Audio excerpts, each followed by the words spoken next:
Members, good afternoon. We formed a quorum and it's also the appointed time. Agenda item number 1, confirmation of minutes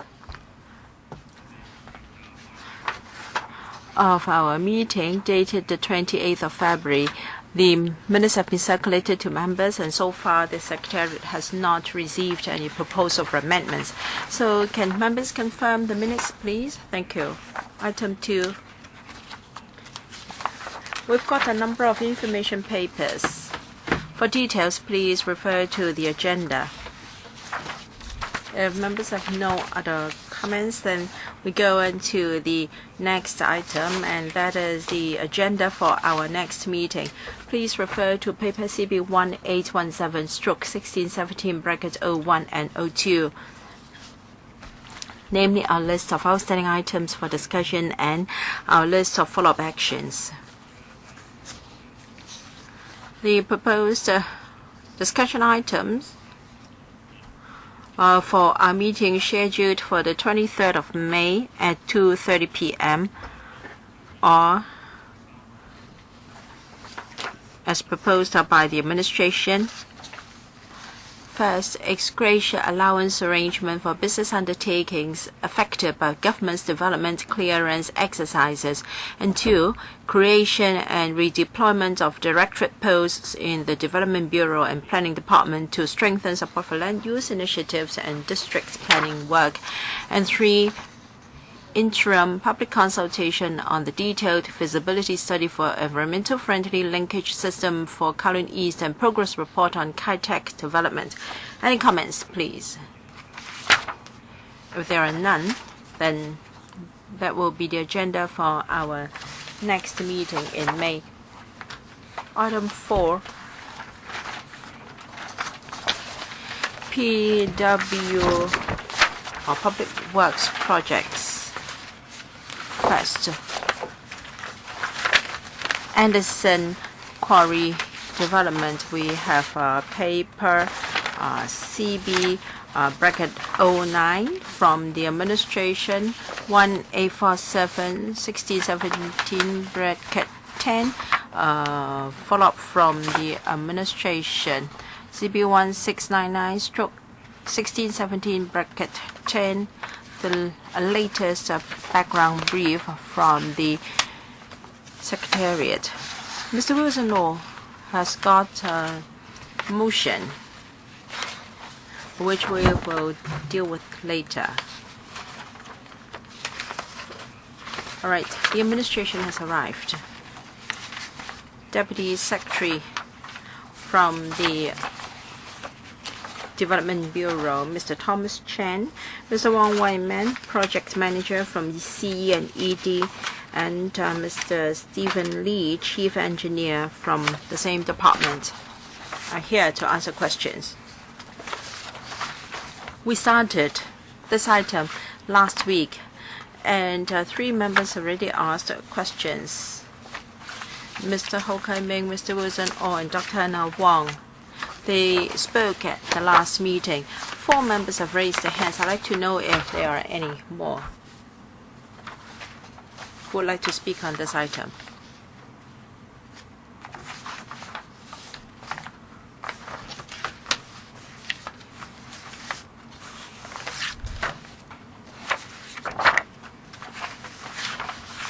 All right. We allow 4 minutes each last time. Mr. Jeremy Tam. Oh, he is not here. Or Mr. Jeremy Tam is here. Thank you, Chairman. All right. I read out Mr. Jeremy Tam, Mr. Wu Chi-wai, and also Dr. Edward Yeo will follow this order. Mr. Tam and Ho. Thank you, Chairman. At the last meeting, I'm looking up the spot in my paper. We talked about leasing the site from the landowner to inspect the slopes. Can you tell us the exact location and also the leasing terms? Mr. Lee. on Hon CHAN Han-pan Road, we need to improve the road by building noise barriers. We're not going to go into the boundary of the housing development, but for inspection, the highways department or the lands department will have to do it. So we have leased the site from the relevant landlord for future maintenance. I'd like to know whether the terms are already agreed and have the agreement been signed, or will there be legal procedures to go through? Mr. Lee. We have been granted authorization to do that according to the relevant ordinance, and the Lands Department will discuss with the HD and HA on the documents. I'd like to know whether the HD is the only landlord involved. I don't know whether the link REIT will also be involved, given that this is public space. So other than the HD, there are the title owners. Well, the shopping mall belongs to the link REIT. In the main, it belongs to the HD, but link REIT has also some rights. There are two parties. So I'd like to know whether you have to seek the consent of the link as well as the HD, even though the former may only have a 5% share in the ownership. Still, you have to get the consent of the link REIT. So my question is whether the link is willing to accept the amount you're going to pay, which is nominal. I'd like to know whether the link has agreed to this arrangement, or their documentary agreement to the effect that the link would accept this amount, and when necessary, your workers can go into their public space or open space to carry out the inspection. Do you have any written agreement with the link on this? Yes, we have followed CAT 372 by Gazetto. There is no need to discuss with the counterparties. The Lands Department has authorized by CAT 372 to do that. So there is no need to seek the consent of the link, because my only concern is, well, you're willing to pay that amount of money so that your workers will be allowed access into the hill slopes. I know HD is fine, but part of the title belongs to the link. I'd like to know whether you will need the link's consent when the need arises. Please don't say that there should be no problem. Or is it that under the relevant legislation, there is no need to seek the consent of the link, whether it is binding on the link, and for sure you can have access to the workspace. I just want to confirm this. Which one from the administration, Mr. Wang? Under the relevant legislation, the calculation will be done by the Lands Department according to established procedures. If the affected party, well, under the law, if he has justifications or sufficient reasons, he may lodge an objection or defense, but the party has to confirm the amount of loss before that can be done. Well, does your party support that funding application? I may have a second round. I might want to ask a second round of questions. All right, then. Even at the last meeting, it is already confirmed that. And let me reiterate. You said it the last time. I'd like to repeat once again that according to our rules of procedure, if members have any direct or indirect pecuniary interest in respect of this item, such member should declare the interest accordingly. The next member to speak is Dr. Yeo Chung Yim. Thank you. Several questions. First of all, in paragraph 28 of the paper regarding land consumption, although the area the size is very small and the amount is not large, but what why is it that you need to pay compensation amounting to $10,000 to deal with the question of easement? Mr. Lee, as we've said, next to the site will be erecting noise barriers. We should not be able to enter the site. For the Highways Department, if they need to enter the site to conduct an investigation, if the easement will allow our colleagues from the Highways Department to enter the site to carry out inspection. So you need the easement before you can enter a private property. Yes, that would be one amount. But what about the other permanent, rights? What are those rights?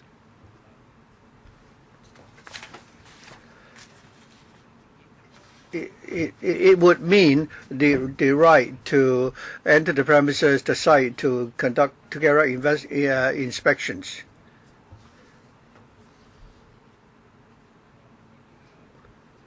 Mr. Wong, would you like to supplement? Is it the same as the easement? Because I cannot differentiate the two. So on the one hand, you already have the right to enter the lot. It means that the housing department cannot anything to obstruct the lands department to enter the site to carry out simple inspection work. So it's actually a restricted agreement, restricting any structures to be erected on the site. Secondly, regarding the cost for the project, of course, the roads will be very expensive. The other one is that in the sitting out area, there will be some landscaping works, and that amounts to $260 million. According to the photograph, there will be, for example, water outfalls. So I'd like to know, why do you not entrust the landscaping work to the housing department? And secondly, are you going to engage it to landscape architect to do this? And thirdly, in terms of cost control, apparently this is more expensive than the typical landscaping works. Chairman,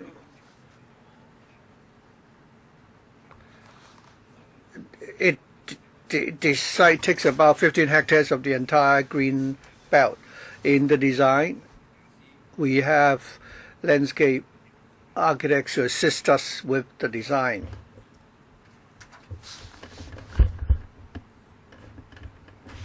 And the LCSD and the GST will also be responsible for the maintenance of the drains and so on. So the size is quite large, so we believe that the amount is reasonable. Regarding the stormwater attenuation work, while it's part of the landscaping, design, it has another function. Is it built for the purpose of landscaping, or in which case it will be very expensive? Do you have another purpose to build this lake? That is right.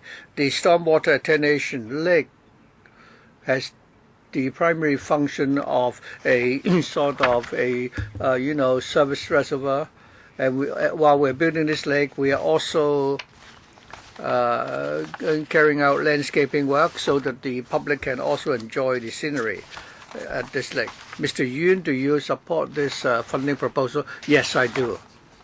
Next, Mr. Wuchiwai. I have 3 questions. First of all, regarding the 15 hectares of sitting out area, the area which is shaded white will be used to build private residential units, but for such private sites, they have already been acquired by the powerful consortia, and because of lack of supply, the housing shortage problem is not really being resolved. So I understand that the district council agrees that the site should be used for private residential development, but despite that, could we use the site to build HOS flats or other forms of subsidized housing so that we can achieve the original purpose, while at the same time such land supply can be used to actually resolve the housing shortage problem and a source of supply for subsidized housing. Secondly, there will be a very long escalator linking up Hill Kwong Street and Hill Yuk Lane. But according to the plan, next to the escalator there is already a hiking trail. Why won't you, take that alignment and instead you actually have to level the hill before you do it? I agree that you should put an escalator there to link up the two streets. Why is it that you cannot use the trail which is already there as the basis to build the escalator rather than actually having to level the slope to do it? My next question then is that after you've built the escalator, by the time you go to Hill Kwong Street and Hill Yuk Lane, you still need to go to the Kwun Tong swimming pool. So what is the alignment? One has to make a big detour before we can reach the swimming pool? And also you want to improve the road service at the junction of Shun Lee S Street and Clearwater Bay Road. But another point I don't quite get is that from Shun Lee Estate and the Clearwater Bay Road, how are you going to deal with that junction? At the moment, it's actually the traffic uphill towards Sai Kung at the junction of the new Clearwater Bay Road and Shun Lee Estate. Because there are not enough access, you have a traffic congestion. It's the same going downhill because there's only one lane going to Ngau Chi Wan and another lane going to Kwun Tong. So will you be able to manage that in order to reduce the bottleneck? Thank you. Thank you, Mr. Wu, for your question. I'll answer the first part of your question. Mr. Wong will take the rest. Regarding the ratio between public and private housing development, we've already considered the target for housing supply under the long-term housing strategy. Within this district, new housing projects, including the Anderson Road Quarry site and also the Anderson Road Development Project, for which population intake is already beginning, the total supply of public housing is already 70%. At the Anderson Road Quarry site, we have reserved a site to build subsidized housing for sale. In future, if there should be any change to housing policy and the target supply, we will review our land supply and make the necessary adjustments accordingly. First, I'd like to talk about the escalator. Given the gradient, I think at the moment the gradient there is very steep. And I will need to go down all the way to Hill Main Street before I could accommodate the gradient.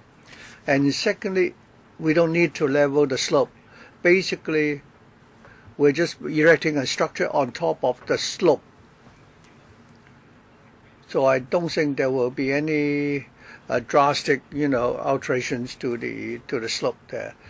Thirdly, it is exactly we want to make improvements that we have 2 lanes going to Ao Chi Wan and 1 going to Kwun Tong. Does the DP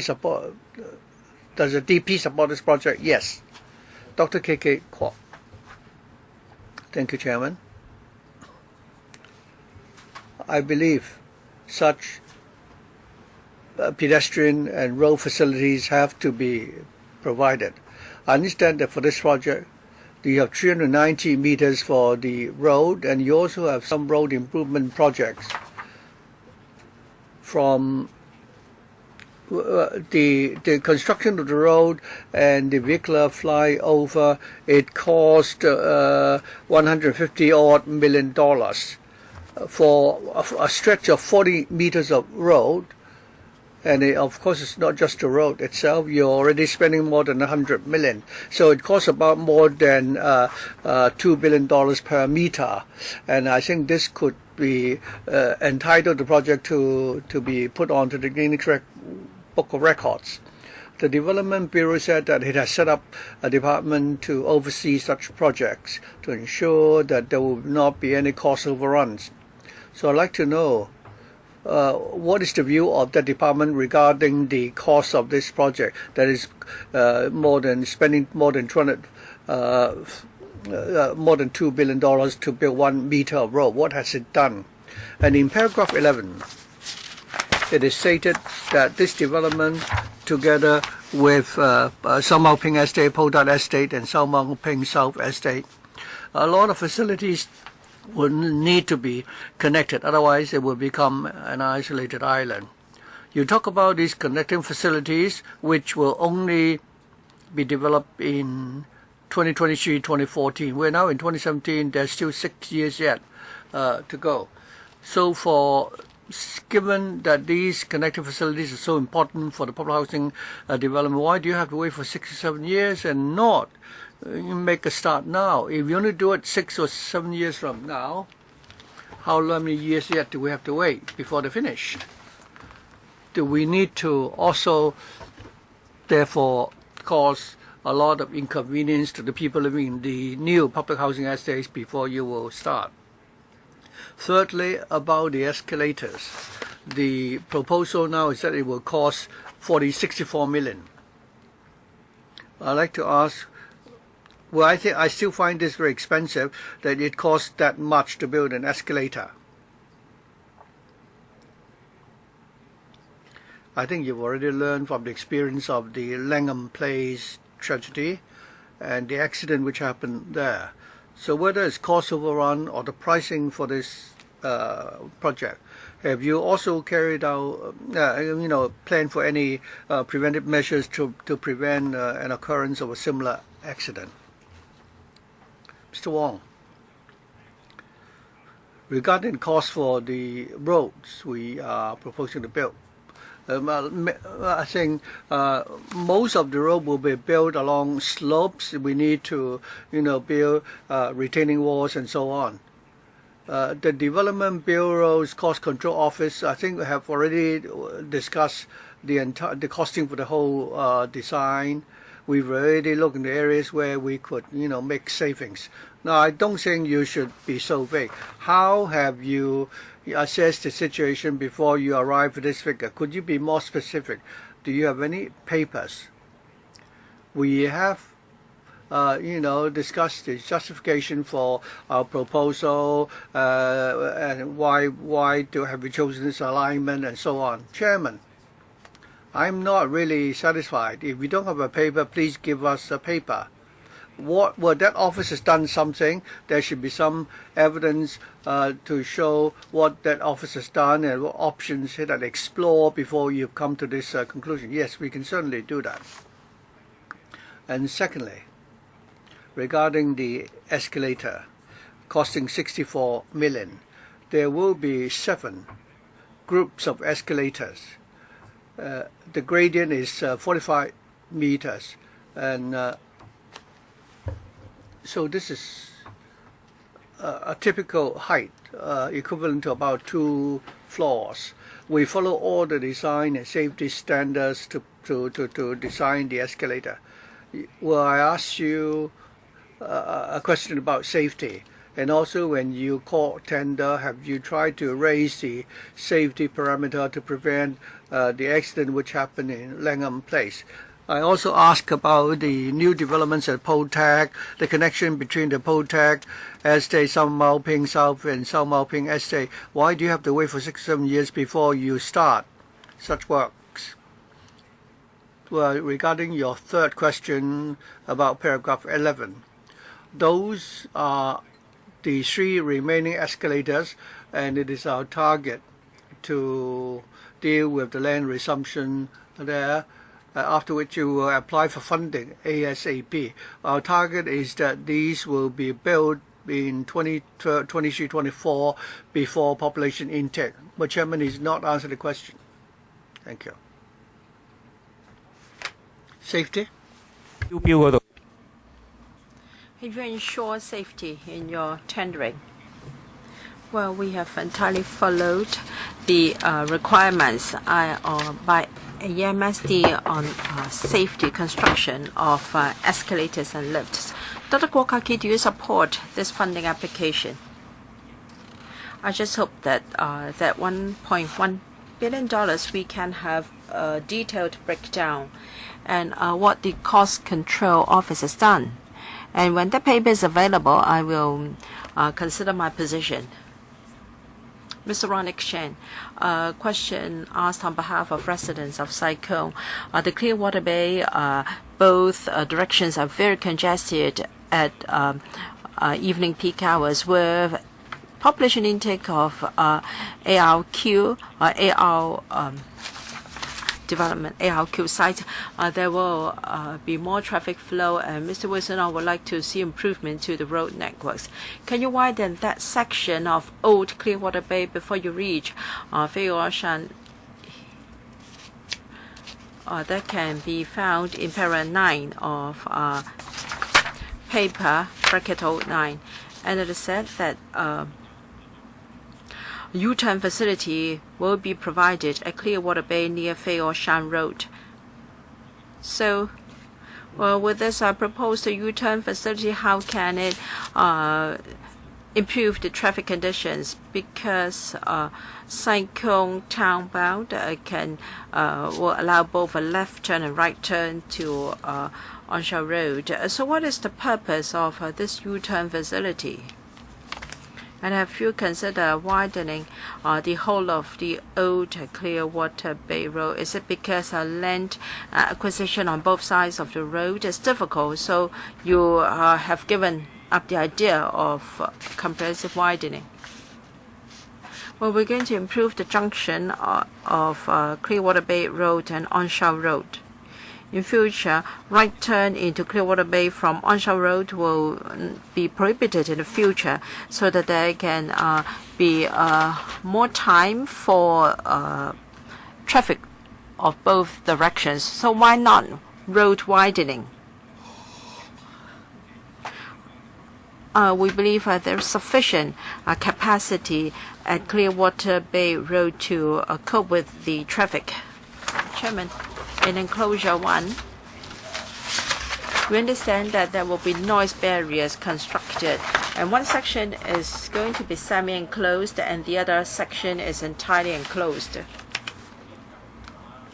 So when the traffic flow reaches a certain level, then noise barriers will have to be constructed. And I'd like to know what is the criteria for deciding whether the noise barriers should be semi-enclosed or fully enclosed?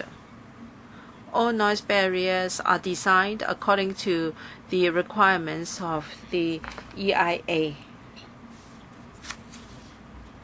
Well, for the Sai Kung bound section, according to the map, the noise barrier will be semi-enclosed. I believe there can be green noise barriers. In the NT, you should ensure that the noise barriers can blend in with the natural environment. So for the Sai Kung bound section, can you provide green design? Well, that depends on the surroundings. If the surroundings are really very green, then we may not necessarily provide a green option. Then do you support this paper, Mr. Chan? I do. Mr. Nathan Law. Thank you, Chairman. I'd like to ask a question about the traffic. So after reading the feasibility study report, has found that the section between Clearwater Bay and Long Chang Road, so on and so forth, there will be traffic difficulties. So I have read up the TIA report to the District Council. There are about 3 to 4 road junctions improvement projects, and after that you have to view that the traffic capacity will be able to cope. Madam Chang Yuen-han, a former legislator, posed a question to the administration. The reply from the CNED is about the traffic conditions after the ARQ site was developed. So it said here there will be proposed improvements to road junctions, and after Route 6 is entirely completed, the Kowloon East road networks will still be acceptable at busy times. Does that mean that completion of the improvement to road junctions plus Route 6 before the traffic conditions of Kowloon East can be acceptable? Traffic. Yes, Route 6 has been factored in. Now for Chong Kan Ho Lam Tin Tunnel of Route 6, works have started. Is expected to be completed in 2021. And for the central Kowloon route, we're trying very hard to get funding approval in the second half of this year for works to commence. When these are completed, I believe Route 6 should be able to cope with the traffic flow of this area. So is it that the CKR can be completed in 2021? Well, Chong Kan Ho Lam Tin Tunnel has a targeted completion date of 2021. For CKR, it will be slightly later.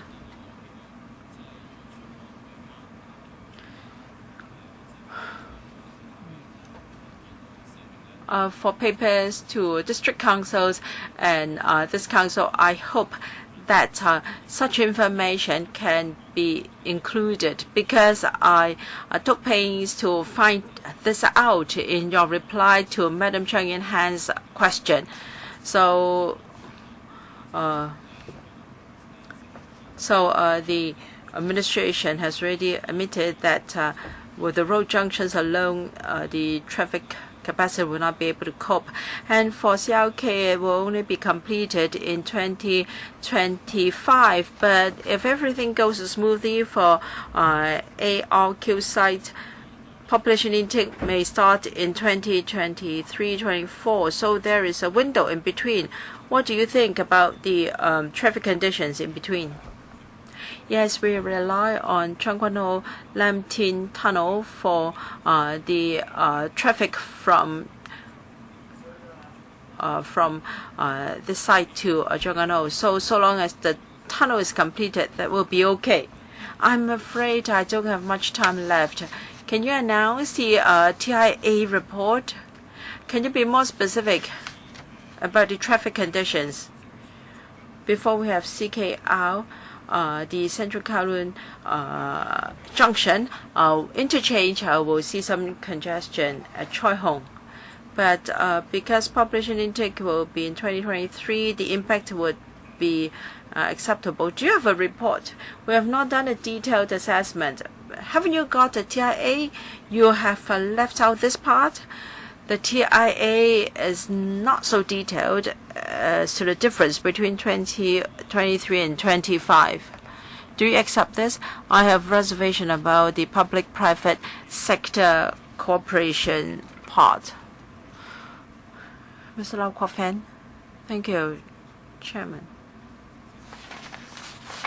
The local community is very concerned about the ARQ site, in particular Kwun Tong District Council. The Kwun Tong District Council has moved a number of motions in relation to this development. And you are going to build 170-meter escalator, two-way escalator link between Hill Yok Path and Hill Ming Street. In fact, the District Council has requested other escalator links. How come we've only got one section of the link here? Will there be other connecting facilities? Mr. Wong.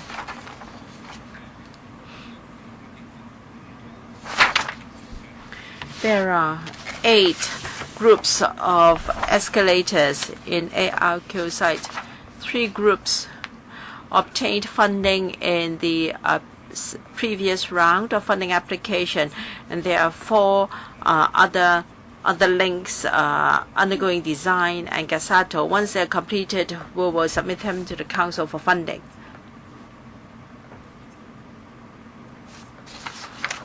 So last time there were 3 groups, and this time 1 group and 4 more to come. So there may be a gap in their commissioning time. What is the expected gap? Well, if all the designs and Gazette procedures are settled, we will apply for funding ASAP for completion the soonest. It will not just serve ARQ site, but residents in Sha Mo Pei and Kwun Tong can make use of such facilities ASAP. You know, the line for PWSC is long, and then after that it has to go to FC. Can you submit the escalator links in whole?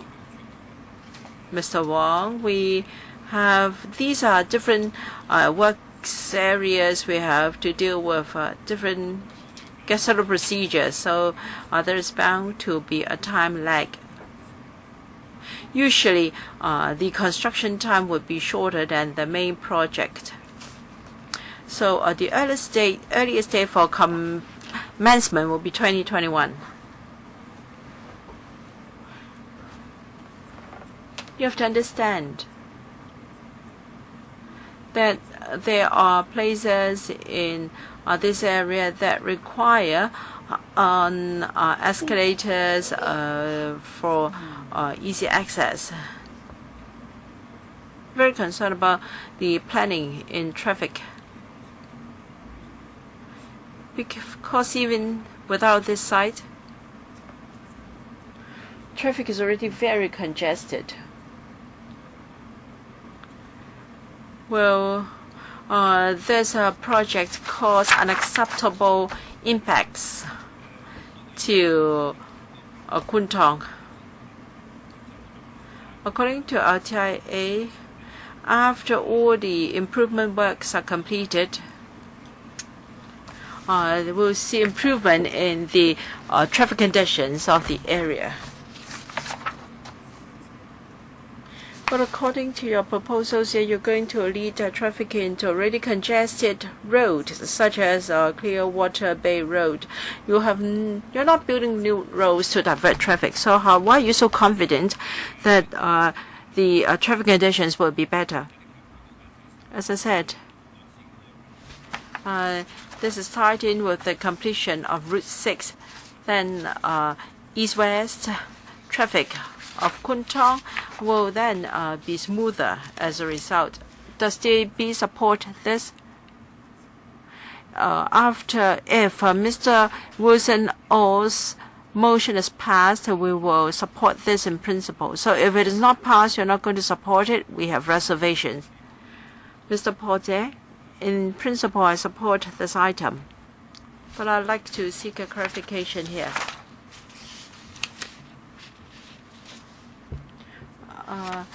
In paras 5 and 11, it is said that some works will have to be delayed.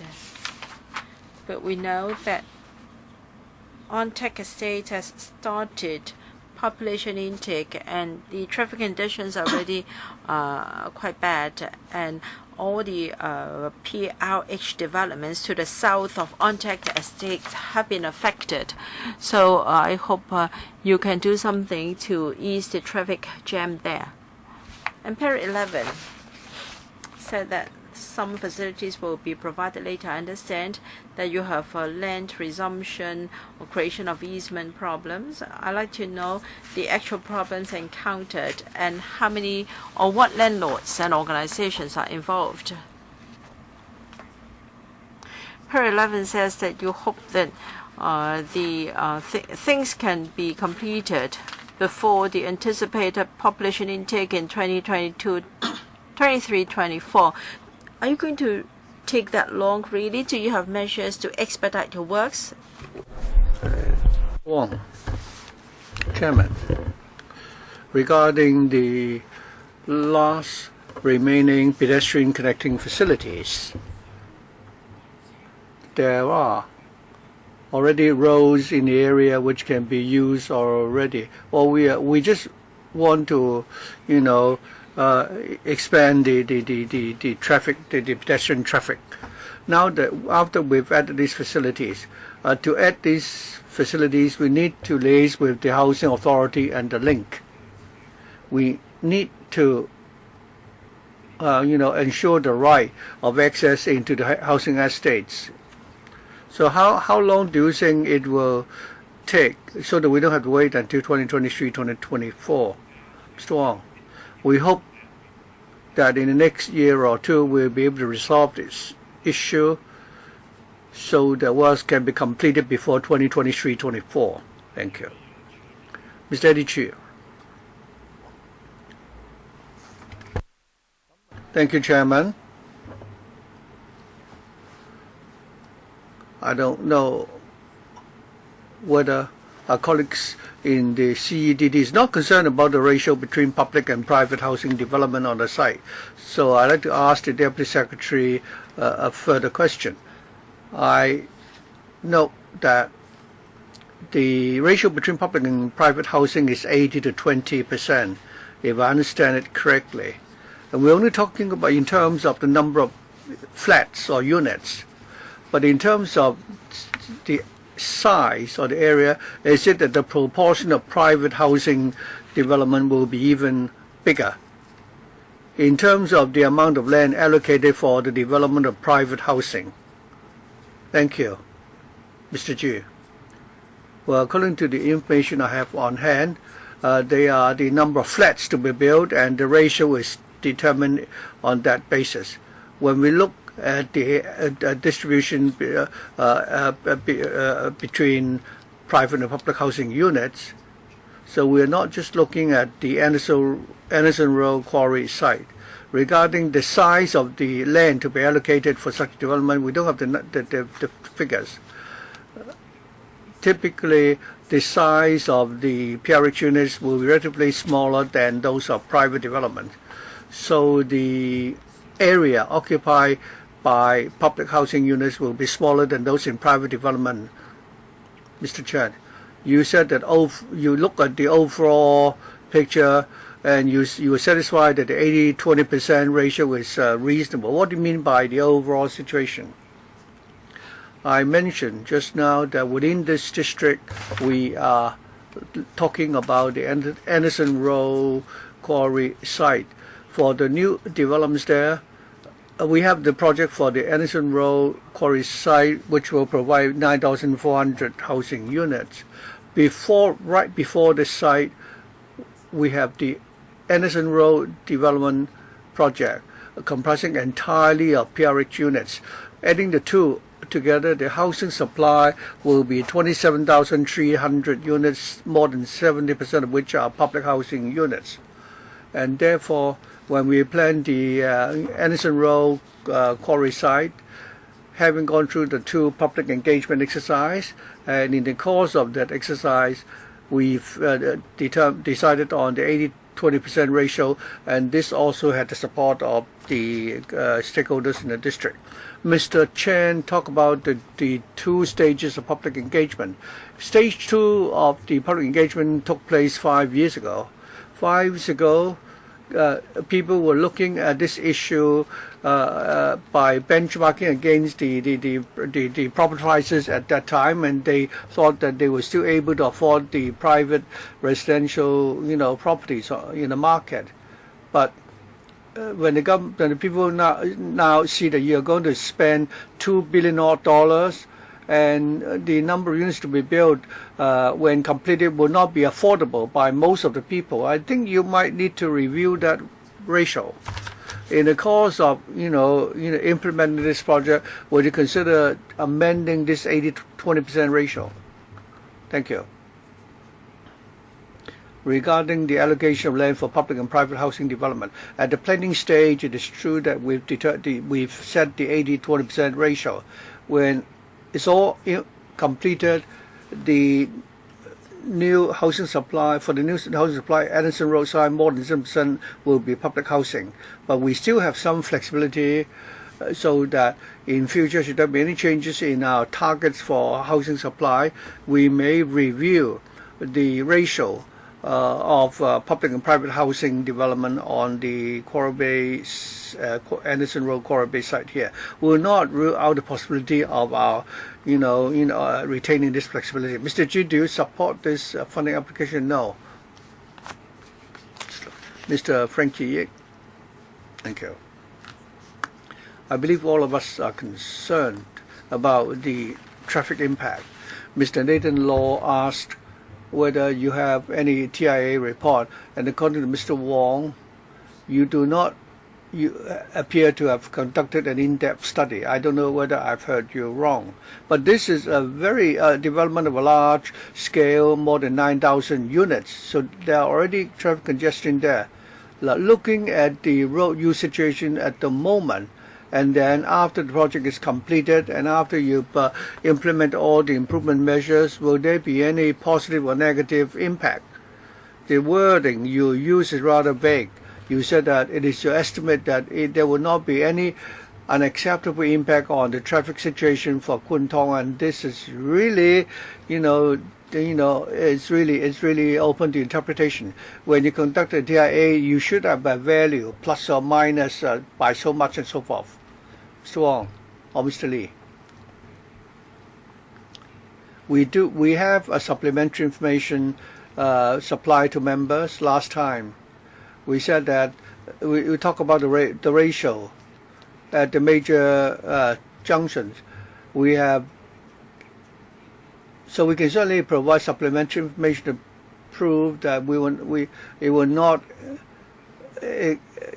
be unacceptable. If you look about the Kwun Tong bypass and so on, we have conducted TIA after the Lam Tin Jongano tunnel is built. The situation in East Kowloon will be improved. We do have figures for, and we're willing to supply them later. Regarding the motion moved by Mr. Oh Chong Sing, that you should come up with further improvement measures. Do you have any preliminary view? Do you agree in principle that you should incorporate these measures in future, or are you saying that they're not necessary? Mr. Wong, regarding Mr. Oh's motion, the works that we are proposing is sufficient to cope with the present day development, according to the TIA. Now, if we're going to build, for example, a flyover there, according to Mr. Oh's suggestion, looking at the topography there, we think that it's technically not possible to do that. Mr. Oh also proposed that along Samuel Ping Road, we could, carry out some minor improvements. We've looked into that possibility, and we found that they might actually help improve the traffic situation there, and can be done. When we implement the works, if there's anything that we can do along Sam Wo Ping Road, we can certainly incorporate Mr. Oh's proposed improvements. Thank you, Mr. Wong. Well, this motion is already before us. I think today you should be able to tell members definitively that it is technically impossible to build that flyover. And secondly, regarding whether you can expand the area where there's a bottleneck, if you could tell us categorically that you can do that, then we will be able to give you our support. Regarding the second part, technically speaking, we've looked at it tentatively, and we think that it's technically possible, but we need to deal with the question of land titles. So we are not able to resolve all the land issues at this stage. Does the Liberal Party support the funding application? Of course, we support the construction of more housing units, but we hope that the Bureau and the Department will work harder to tackle the traffic impact. Dr. Fernando Zhang.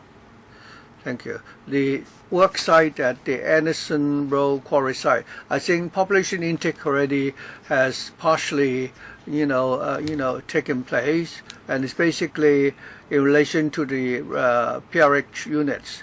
The area now is like a large construction site. I've been there myself. The $2.7 billion of funding applied for to pay for the road improvement works and so on. There's no reason why we should object. I think these work should be done as soon as possible. For the pedestrian connection facilities, the linkage with the other public housing estates at Potart and Sao Mau Ping, or some of the environmental improvement measures, we certainly support those. We want all these to be done, in fact, before population intake.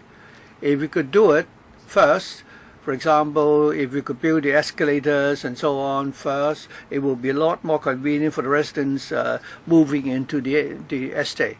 Right now, they are already moved in before the facilities are in place. Furthermore, there's many of the welfare facilities are not commissioned yet, even though you've already issued the occupation permits. But the SWD would need to negotiate with the welfare agencies, and they would need to fit out their premises. The youth services and family services nowadays are being, provided at the street level, and it's not desirable.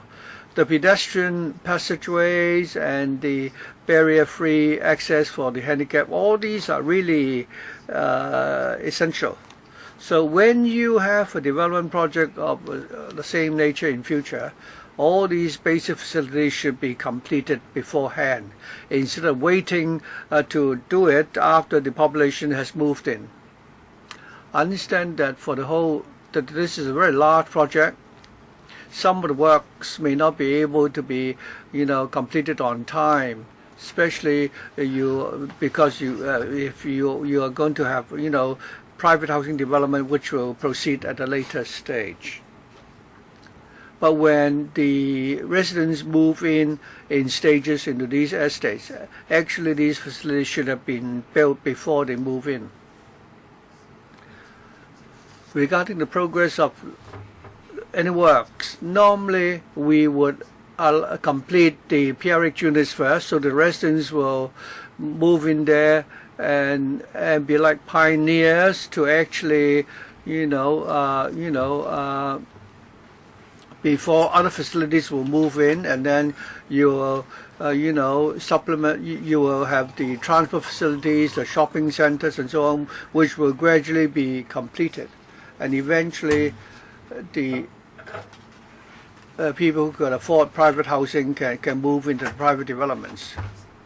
And I don't think that sort of approach is not right. It's a form of discrimination against the poor people, because in the last few decades we adopted this approach, and it shouldn't be the case. Regarding the proportion between public and private housing, we always believe that the proportion of public housing is still too low. Furthermore, the public housing that you talk about, I'm worried that the rest of the units are going to be HOS units or public housing units which will be for sale. I'd like you to confirm whether or not the public housing units to be built later from now on will all be built for sale. Well, we were talking about the development on top of the Anderson Road quarry site. There will be 9,400 units to be built, and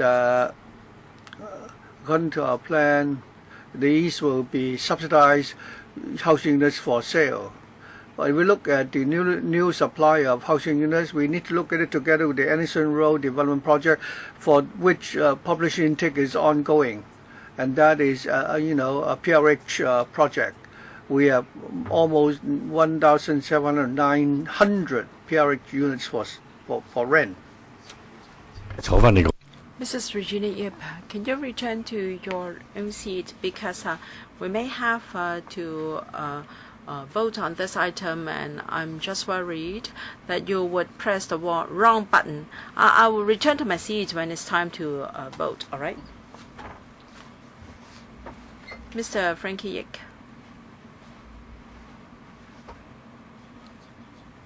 I was about to say,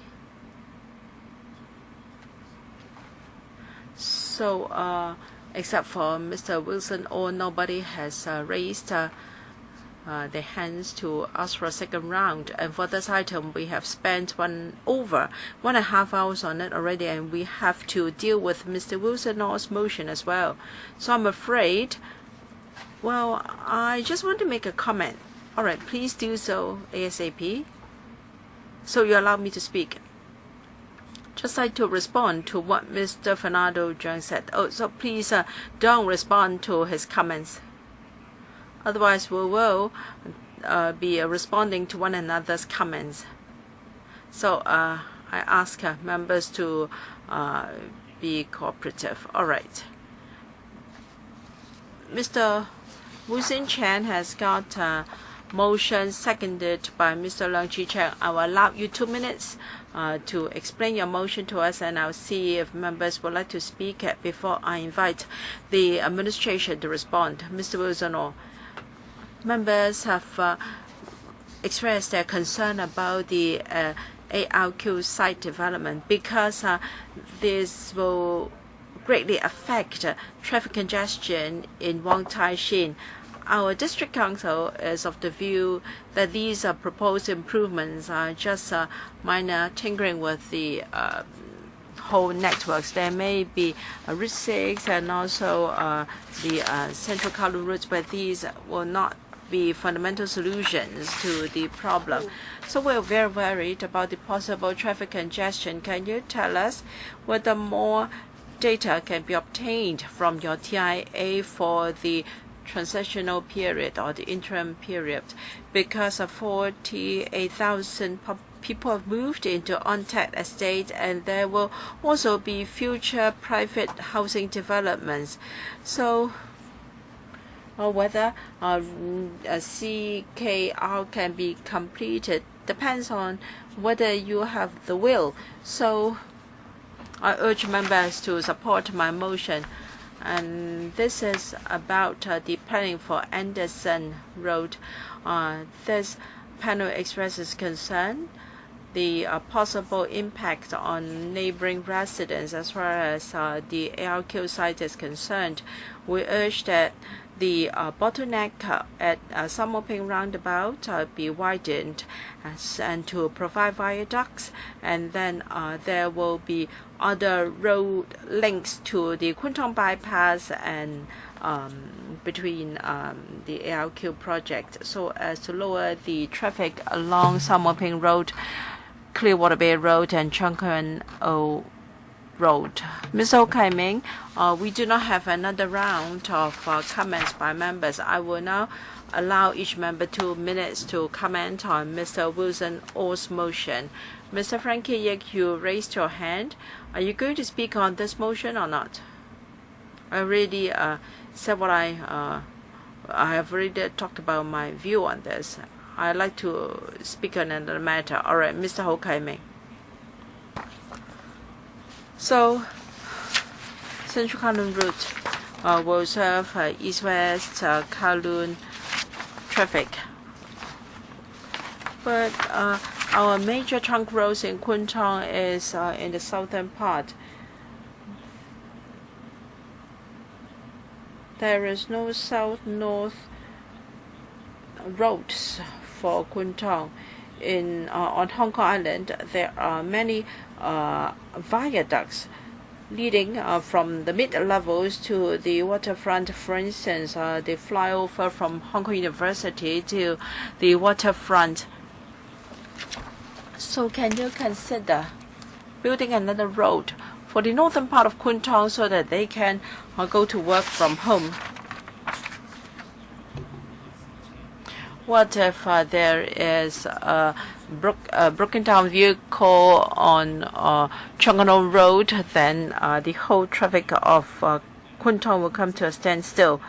It takes time for km to be completed. We cannot just rely on two major link roads, because both the tunnels and the roads will also be stuck. I know there will be further funding applications. I hope you can include a new road in that funding application so as to address the traffic problem. I support Mr. Or's motion. Mrs. Regina Ip. Well, and I was at HS panel meeting, and I saw this motion. Can there be explanation of this motion? He just did. I apologize. I was at another meeting. Now I've got this motion. I'm fine with it. No more question. Thank you. Any other members who would like to speak? Administration, do you want to speak on this motion, Mr. Wong? Let me summarize our planned traffic infrastructure for this area. Because of the ARQ site development, we have proposed these traffic improvement works. We've reviewed the proposals. We're able to restore the capacity of our road junctions to their designed level. Mr. Wilson all asked for a viaduct to be provided. Given the topography and the scale of the viaduct, that would mean a lot of land acquisition. We also have to deal with the gradient of the proposed viaduct. Technically speaking, this is going to be challenging. The feasibility is close to zero if no clearance or land acquisition is done. And as for whether we can improve the roundabout at Sa Wan Ping Road,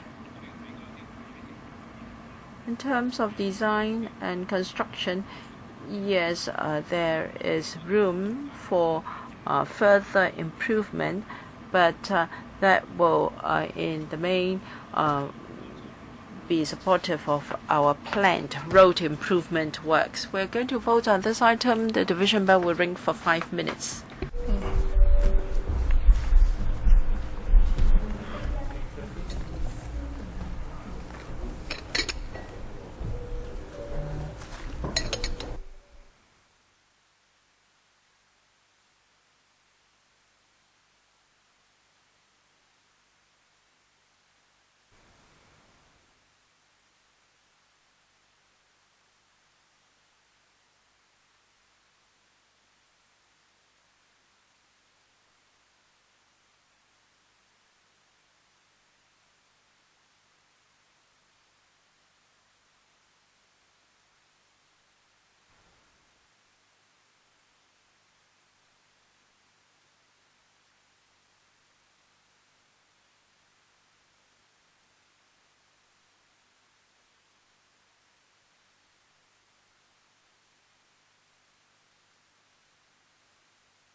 Please return to your own seats according to the seating arrangement for House Committee.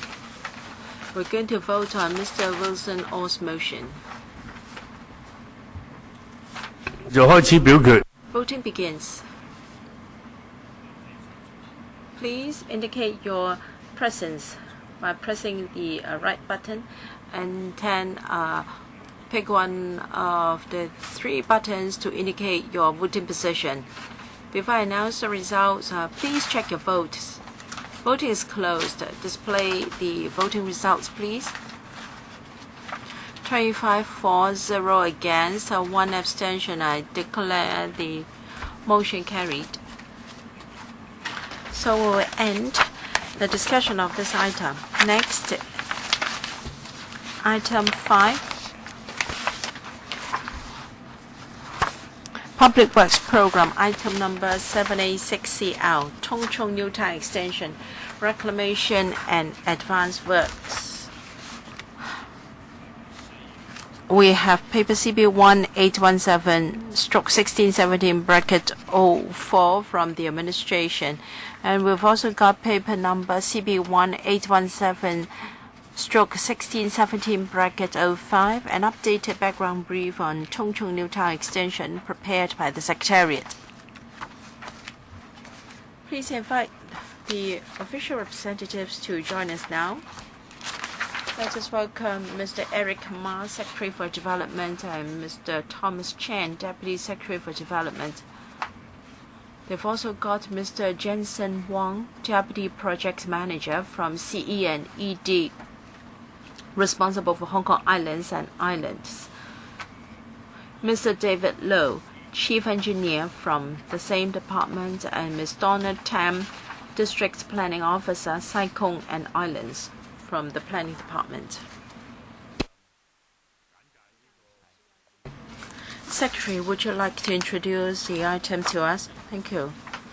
The Tung Chung New Town Extension is one measure of our multi-pronged approach to increase land supply in the short, medium, and long term. In 2003, we completed the last reclamation project in Tseung Kwan O, and this is the first new town extension scheme where reclamation is required.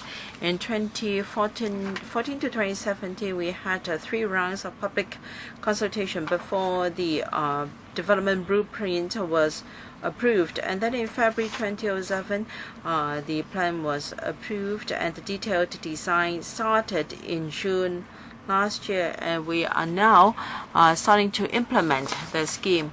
The scheme will provide about 40,800 units and about 121 hectares of commercial space. The planned population for Tung Chung will reach 270,000, creating 40,000 jobs. For the reclamation here, we expect to provide about 40,800 flats and 25,000 units will be public housing. We hope that the first population intake will start in 2023 and the whole project will complete in 2030. Today we are briefing the panel on this project, and we hope that we will next apply to the FC for funding to proceed with reclamation. There will be a total of 130 hectares of land to be formed, and once approved, the reclamation and the advanced works, we estimate that by the end of 2017 the works can begin and completed by 2023. For the remaining works, we will be applying for funding in stages. For the 2016-2017 legislative session of the Legislative Council, we hope that we will be able to obtain funding. Otherwise, the project will be delayed. Inevitably, it would affect it will bring about an adverse impact on housing supply for the medium term. So we urge members to support our funding application. Next, I'll ask Mr. Low, our Chief Engineer, to brief you on the contents of the reclamation works and the advanced works as well. Mr. Low, thank you. First of all, I would like to talk about the background for the funding application. In 2014 we conducted a feasibility study, and there were 3 stages of public engagement. And we also meanwhile conducted a feasibility study including the EIA. In August 2016, the Director of the Environment issued an environment permit for the project. The outline planning plan and the proposed reclamation were approved this year. Regarding the scope of the work, we're proposing to have reclamation of 130 hectares. There will be a reclamation to build a major trunk road, that's 10 hectares. According to the requirement of the environmental permit, we will adopt a non-dredging method. Other than reclamation, there will be a 4.9 meter long seawall, and there will be an eco shoreline along the proposed seawalls, and we will also be building a road in area 58. For the reclamation project, we will adopt a non-dredging approach in order to minimize the impact on the marine ecology. So we will be adopting the deep cement mixing method to consolidate the seabed. We will use a mixer to go into reach the mud, and we will mix the cement with the mud in order to build a column. And after doing it repeatedly, we will build a seawall underneath the waters. And this wall will provide the solid foundation for us to build a seawall which can sustain the loading from the reclamation on top. We will be providing an eco shoreline. We will first of all build a rocky eco shoreline. We will do it along the shoreline where the currents are stronger. The purpose of building this shoreline is that we want to simulate a natural shoreline to provide a natural eco environment.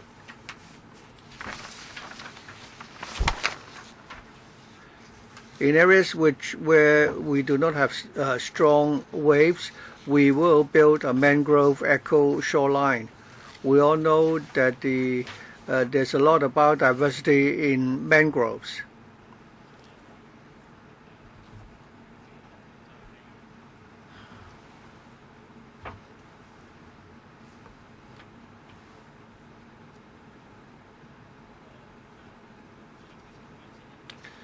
The mangrove eco shoreline will be built here where the yacht club is.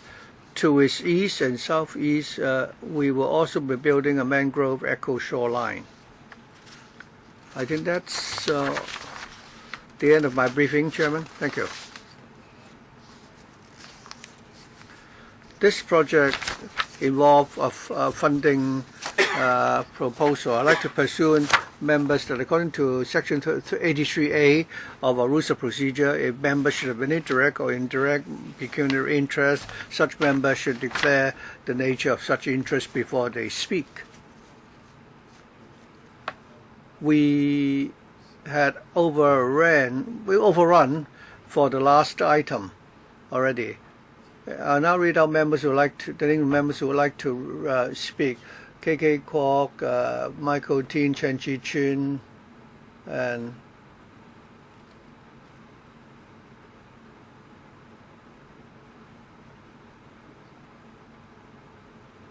Eddie Chu.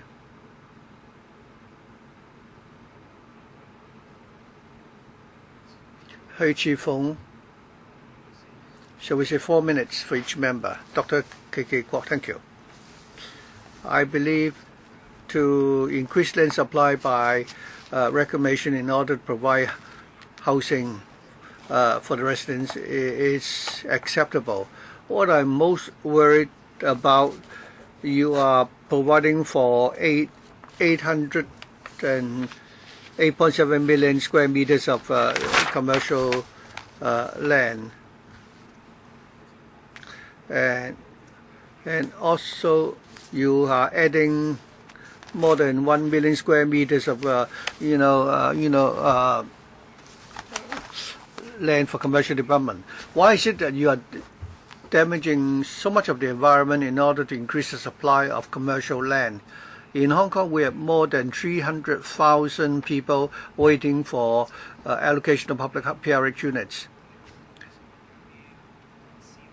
In the so-called private properties which are being sold to the market, they're not sold to local residents, but instead they're sold to investors and big spenders from the mainland. In this case, why won't you make more optimal use of our land? By which I mean you should increase the number of residential units, especially PRH units. What is more ridiculous is that in the new development areas, in the area near the sea, you'll be proposing to build low-density development, and together with a yacht club there, you're creating more social division. Behind it, you have PRH units. To the front, you're proposing to build villas and bungalows and have a yacht club there. Honestly, what Hong Kong lacks is housing. If you're going to build an area along the shoreline for the people to enjoy, why shouldn't it be, an aquatic, sports center instead of a yacht club? We are always short of a water sports center in Tung Chung, in the Nong Chung New Town at Yat Tung Estate. There are no recreational facilities at all. Unless in this reclamation project the government could tell us that you intend to increase the size of the housing units, to reduce the size of the commercial developments, and not build a yacht club there. Otherwise, I wouldn't be able to support this project. I support the reclamation if you could use the area reclaimed to build more housing units for the people. That is the aspiration of most of the people. But I would not be able to support your proposal to use the site to build luxury flats and a yacht club. Thank you, Dr. Kwok, for his support that we increase the supply of public housing. Okay. Regarding land, every time we have planned for any particular site, there are some constraints. Some land are suitable for housing development, others are not. I'll ask my colleagues to further respond to Dr. Kwok's question, especially the site for the water sports center or the area proposed for the yacht club. Thank you. Thank you, Dr. Kwok. Regarding the planning for the Tung Chung East New Town extension, public housing already, take up more than 60% of the housing mix already. We are proposing to increase the commercial, facilities. We want the area to become a commercial hub, and that there should be retail and other services to serve the local residents and to create employment for the local residents and people living in other districts. We've also designed a facility for the berthing of yachts along the waterfront, and this is the concept we propose at the planning stage. We understand that there are some queries. Some people ask whether or not we could use the site for the berthing of, for example, windsurfing, yachts and so on. At this stage, we don't have any specific plan yet. Later on, we will explore the details. We will not rule out the possibility of using the site to build a water sports center, and also, so we will consider that in detail at the next stage. There are already, you have 3 million square feet of commercial land near the airport. Why are you still proposing to add another 170,000 square meters? You've not explained that. In terms of housing supply and land supply, I think Dr. Kwok can rest assured that if the land was suitable for housing development, we'll certainly try our best to use it for that purpose. But I think we also need to build a bridgehead economy there, because this the area for the landing of the Hong Kong-Macau-Zhuhai Bridge, and both local residents and residents from outside can come to work here. We not only need housing in Hong Kong, we also need economic development. We will therefore use sites which are suitable for commercial development for that purpose. And if the land is suitable for housing development, we will give priority to using the site to build public housing units. We will also, listen to advice and explore whether or not we can use the area near the waterfront to build a water sports center. Do you support this funding application, Dr. Kwok? I don't think Chairman has answered my question, so I will have to wait until he is able to convince me. I think a water sports center and a yacht club are two different things altogether. It's not possible that this is in the vicinity of the marine park. The government should know. I don't know why you propose that the area will be used for shipping repair and so on, because it's right next to the marine park. So Dr. Kwok asked about the commercial development. I find it very odd. If you look at the artificial island, you have several million square feet of land, and at the airport they're going to provide a tourist attraction there, and that will take up another several million square feet as well. Why are you also now proposing such a large area of commercial land here? The water sports center, I can reluctantly accept that. But if we're going to use it to build a yacht club, I will be worried, because going into the yacht club, you will enter the marine park. I have the map here for the reclamation for Lantau. The most famous will be the area where they will go build a third runway, the artificial island for the Hong Kong-Macau Bridge, Tung Chung reclamation, the whole Tai Siu Ho Wan and Big Tai Siu Ho Wan. So with all these projects going on, I would like to know how are you going to arrange for that. And secondly, regarding the EIA, the Highways Department call it a non-dredging, methodology. Is it the same? There's one the Highways Department said it will be adopting. Population intake will start in 2013. Will the reclamation that you do, if you adopt this technology, will the cement or the mud will be able to sort of harden and consolidate? You've already issued the environment permit. Is there something called temporary reclamation? There was a temporary loss of seabed, and there was a collapse of almost 10 hectares. And you're also proposing to build a mangrove eco-shoreline. Normally, when you're reclamation, you have compensation by giving us a marine park, but this time the compensation is just the mangrove eco-shoreline. Is it really feasible? I'd like to ask Mr. Tam to answer the question in relation to planning. Mr. Low, the Chief Engineer, will answer the question about the EIA report, about the method to be adopted for reclamation, and also the timing for the consolidation. Donna. Thank you, Chairman. In working on the new time extension, we do understand that this is a very strategic area, and then the Secretary mentioned a bridgehead economy.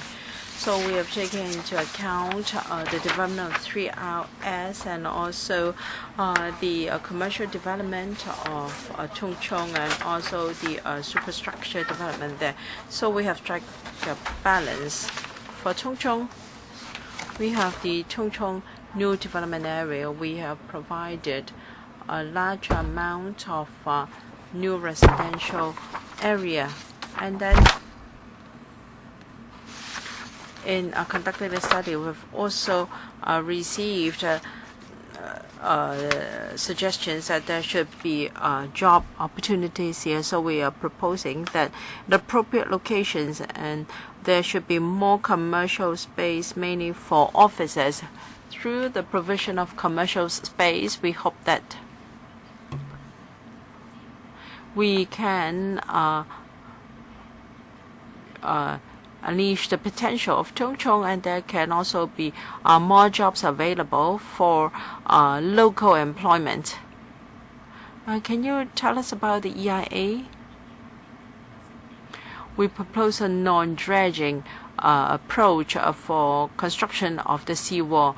We use a deep mixing here because we have done 3 rounds of drilling, and we have proposed that deep mixing approach be used. So deep cement mixing, DCM, will be used for making the foundation of the seawall. The development will be done in 3 stages. We have conducted a special study, and using this special approach, and according to our consultants, the earliest by 2020 we can have the first site available for handing over to HD for public housing development. Now this is already 4:05. We at least have 8 members, and I have also 2 motions to deal with. I'm quite worried that we won't be able to complete item 8. Perhaps you can ask your colleagues not to come, and then for item 7, that is the creation of a chief architect, landscape architect. I don't think we can start the discussion of that item. Even if we do, we won't be able to complete it. Well, we better save time. I don't think our members will let you go easily when it comes to reclamation. Mr. Holden Chow. Thank you, Chairman. For the major reclamation at Tung Chung, the Reverend District Council has discussed it. In principle, members would want more land for housing. However, there are a few questions we have to sort out first. The timetable is 2023, the earliest when the first population intake can take place. But earlier on, at the district level, district council level, when colleagues asked about the traffic infrastructure, we asked about the provision of a new MTR station. We understand that there should be a Tung Chung East station here, but the reply to the district council is, we're told that the earliest is 2026 when the Tung Chung East station will be commissioned. However, the first population intake will be in 2023, and the Tung Chung East station can only be available in 2026. I'm afraid that there will be a lot of grievance from members of the public because population has moved in, and yet there is no traffic infrastructure. And 2026 is just the earliest possible date. With some slippage, it can be another couple of years wait. So, according to your communication with the MTRCL, do you think you can ask them to advance the completion date of Tung Chung East Station? And what is the latest situation? What will be the latest arrangement for mass public transport there? We know that in Tung Chung there will also be the 3RS, and there will be 140,000 jobs available there. Back then, we wanted local job opportunities. There will be 110,000 people living in the newly reclaimed land here, and that they can take up the local jobs. To encourage local employment, I have to ask about the traffic arrangements. From Tung Chung Town Center to the airport island, people rely on the shuttle buses. So will there be a mass transit arrangement, a mass railway arrangement such as light rail linking up the airport and also the Tung Chung Town Center to facilitate local employment?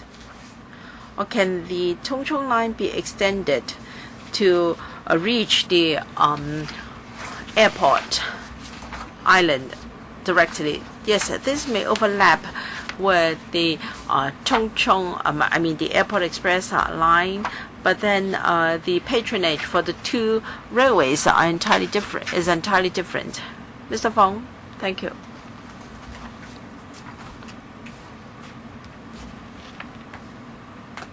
In 2017 January, the THP invited the MTRCL to submit a proposal for new stations along Tung Chung West. So for 2023, there will be the first population intake into the extension area. The population is about 20,000 odd. And near Ying Tong Estate, there are existing road networks. We will use existing traffic infrastructure to serve the first batch of new residents. There is a PTI at Ying Tong Estate. And in 2023, there will be another traffic interchange, PTI. And then residents can make use of the MTR to access other parts of Tung Chung. We will maintain close liaison with the Transport Department to ensure that there are sufficient traffic services, such as increasing the number of bus routes and increasing headways so as to serve the district. The TD will carefully review the growth position of the area. When need be, there can be enhanced services. Does DAB support this paper? Yes, in principle, but if we can have more information, that's better. And if the Tung Chung East Station can only be completed in 2026, that can't do. I'd like to know whether the commission date can be advanced. Ms. Alice Mack. No, you don't have to ask me. If my questions are fully answered by the administration, I'm going to support this paper. In the last phase of the Tung Chung New Town extension, we know there will be reclamation both on the eastern and western waters of Tung Chung. We thank the administration for heeding our views. We know that there shouldn't be reclamation at the western part. So there will be 877,000 square meters of commercial floor area. So I'd like to know whether the 40,000 odd jobs will be found here. Yes, Yat Tong Estate is just nearby. And if they have to work in the airport, is highly inconvenient. They have to set off at 4 or 5 in the morning to ride the bus to reach the airport. So there's hundreds of thousands of square meters of commercial floor area. Will it provide sufficient jobs for the new population here? And finally, we have a shoreline, and the Secretary talked about a water sports center. We must pursue this. I've just discussed with Sports Association in Tung Chung. The association really wants a water space here for development of dragon boat activities. So can you consider finding space for them here? They need space to house their facility, equipment, and such as the dragon boats. You have to plan ahead for them. You have to think of the waters and also the navigation channel so on and so forth. Yes, we've heard comments during our public consultation that there should not be reclamation at the western part of Chongqing, so we have already dropped that proposal. Now there are 877,000 square meters of commercial floor area to provide jobs. That is the main employment center, employment hub, and there will be smaller scale commercial activities nearby, so there should be sufficient jobs to go around. And as for the water sports center, it is to the very tip of the reclamation area, so the development will take place later. We will discuss with stakeholders what is the best use for this area. For instance, we can provide water sports for the public to enjoy in the future. So we'll follow up on the future use of this item. As I've always said, we should not just move people to newly reclaimed areas to live. There must be sufficient jobs, and there should be proper traffic infrastructure, and the provision of new MTR stations is not synchronized with the new population intake. Should the MTR station be completed so late? Yes, we understand the residents would want the station to be completed earlier. We are aware of that, and we are closely discussing with THB to see how the station can be completed earlier. Is FTU going to support this paper? Well, I will still have to think about this.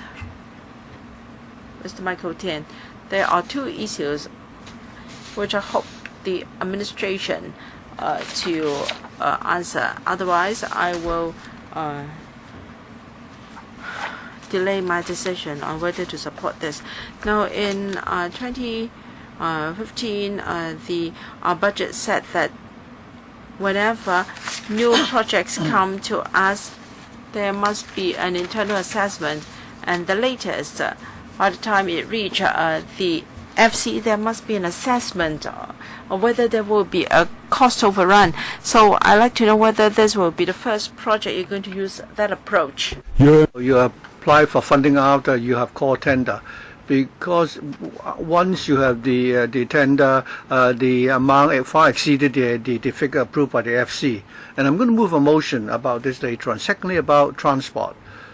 The Tongcheng reclamation will add to the population 120,000, of which 70,000 will be working population. Within the district, they say that they will create 40,000 odd jobs. So 30,000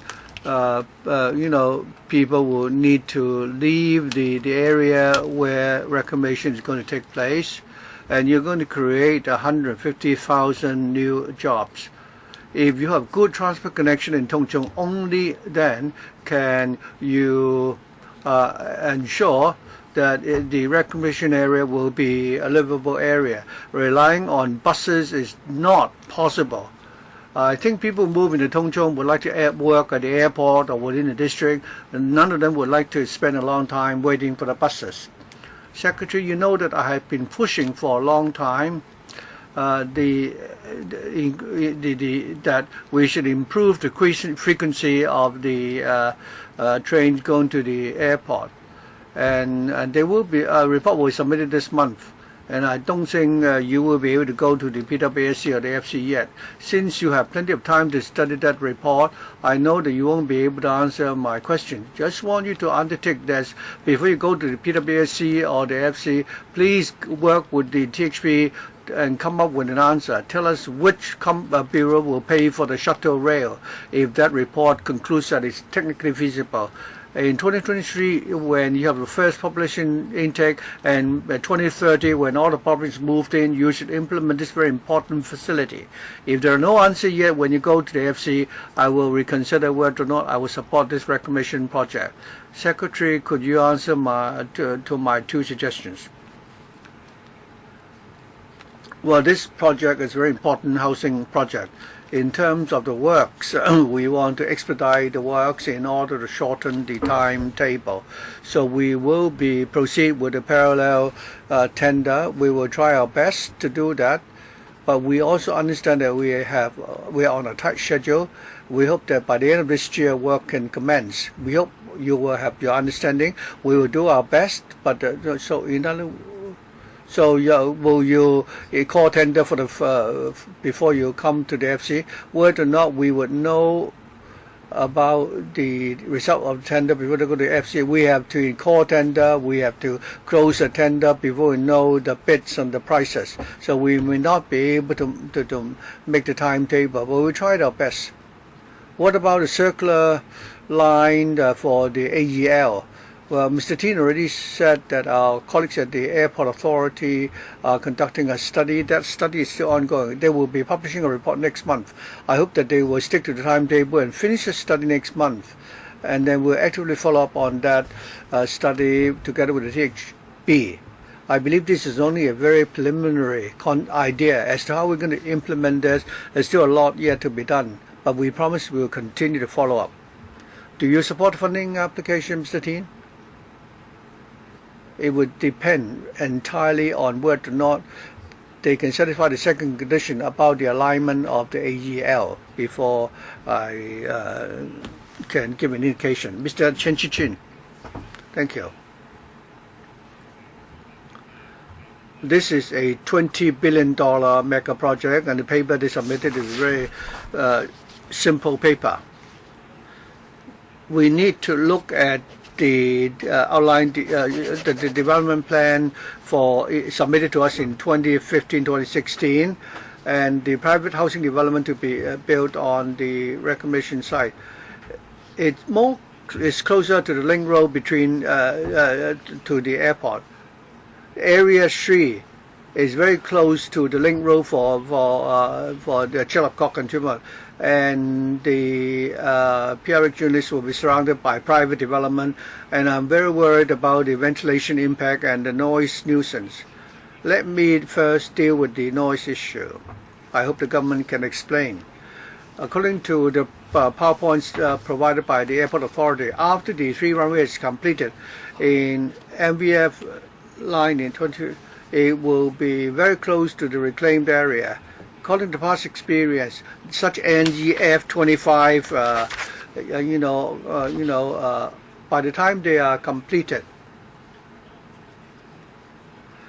compared with the area, predicted by the Airport Authority, it's going to be larger. Mr. Albert Chen, my former colleague, also followed up on this matter. According to our electrical brief, the authorities at once told us that when the third runway system is fully operational in 2023, the AA will collect the data about the operation. If there are contradictions or deviations from the assumptions for the construction of the third runway, they will, update the contour line, or there's a possibility there will be a major deviation. If after 2023 you're going to, amend the NEF 25 to cover also the reclamation area, will the development of the reclamation area be subject to some constraint? Is there a risk there? I'll invite our Chief Engineer, Mr. Low, to explain regarding noise and ventilation. According the third runway, according to the EIA study, once the third runway is commissioned, the NEF 25 will come under the Tung Chung development area. The people living in Tung Chung will not be affected by the aircraft noise nuisance. According to our plan, it's already outside the scope. That's what you claim. I also have this diagram. In 2023, with advancement in aircraft technology, and the NEF 25 will be similar to those of 2023. But I'd like to ask whether there is such a risk. When you answered our question last time, you said that if that should happen, I mean, you will make an amendment. If that should really happen, what will be the impact? I think the CD can adopt mitigating measures to deal with the noise nuisance caused by the aircrafts. For example, during the midnight hours, the flights will not be over, densely populated area. They will fine-tune the flight frequencies so that they can help mitigate the noise impact. For the 25 NEW line, it's quite a distance away from the Tung Chung development. This is, well, what happens if the scope becomes bigger? Can you provide us with supplementary papers to support your claim? But what happens if indeed, there is a noise impact? I don't know how I'll be able to help the residents. We don't want to repeat what happened in Ma Wan. Would that be a paper that you can give us later on the subject?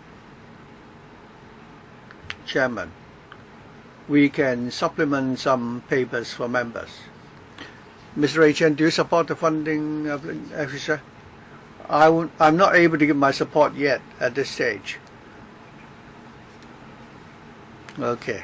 Mr. H. Fong? Thank you. I'd like to follow up further on the subject of the yacht club. I've heard members' questions and your answers. You gave me the impression that you've not really thought out clearly what you can do there on that in that area. The term you used was the yacht area. The members asked whether it's going to be a water sports center, and then you called it a water sports center. Can you tell me whether this is going to be a yacht club or a water sports area, or have you not yet made up your mind? Permanent Secretary. Thank you. When we conducted public consultation, the concept we proposed was that at this location there will be a waterfront park and a berthing area for yachts. Regarding the berthing area for the yachts and the entire promenade park and the commercial development and the ancillary facilities that we're going to develop here, it is true that we haven't made up our mind yet.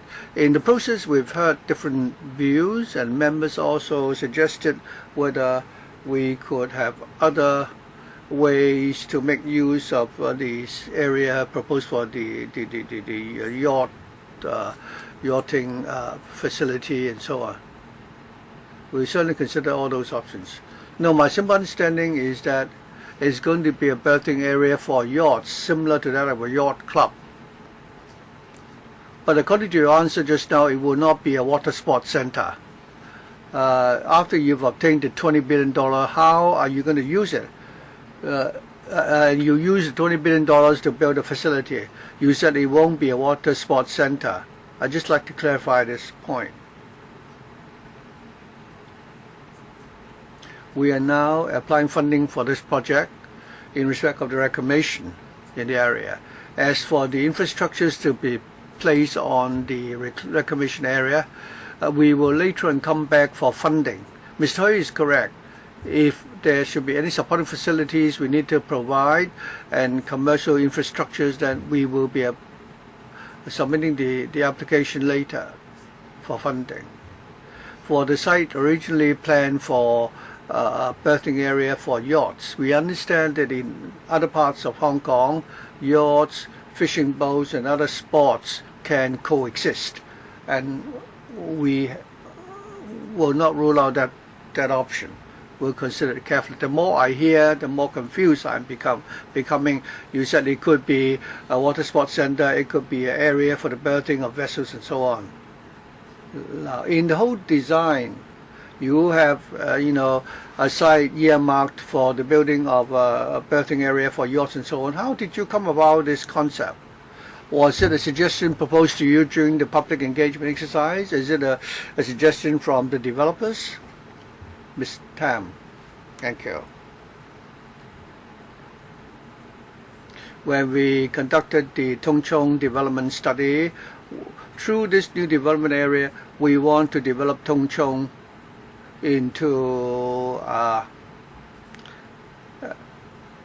new town where we can provide balanced facilities. We saw that other than providing residential land, we hope to be able to provide land to build community and commercial facilities and recreational facilities as well. Since this is a reclamation area, we note that the area is suitable for the provision of a facility for the berthing of yachts, and that's why we have proposed to provide this land use at the site. We've also made reference to some information, including the provision of berthing sites for yachts. The demand is growing by 6% per annum. And Lantau, in the long term, we want to provide for different types of recreational facilities.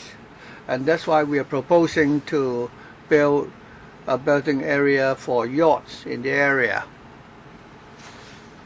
Okay, I don't have time, so I'll stop here. Do you support the application? I'll need to, consider this further. Eddie Ju. Thank you. Basically, I'm against reclamation. If indeed we need to have reclamation, you must, stipulate clearly or promise us that this is something that is worthwhile for the sake of the public interest, and only then will we give you our reluctant support. For Tung Chung West, I'm more in favor of minimizing the size of the reclamation. Looking at your map, before looking at the plan in detail, I can see that a lot of the land has now been planned for low-density private residential development. You're incurring such huge environmental costs. You're using public funds for reclamation here, and the units to be built, as in the case of the Anderson Road quarry site, the units are not affordable to the people. Then I wouldn't support this project. The extension of the entire new Tung Chung New Town, we're facing the same issue in Tung Chung West.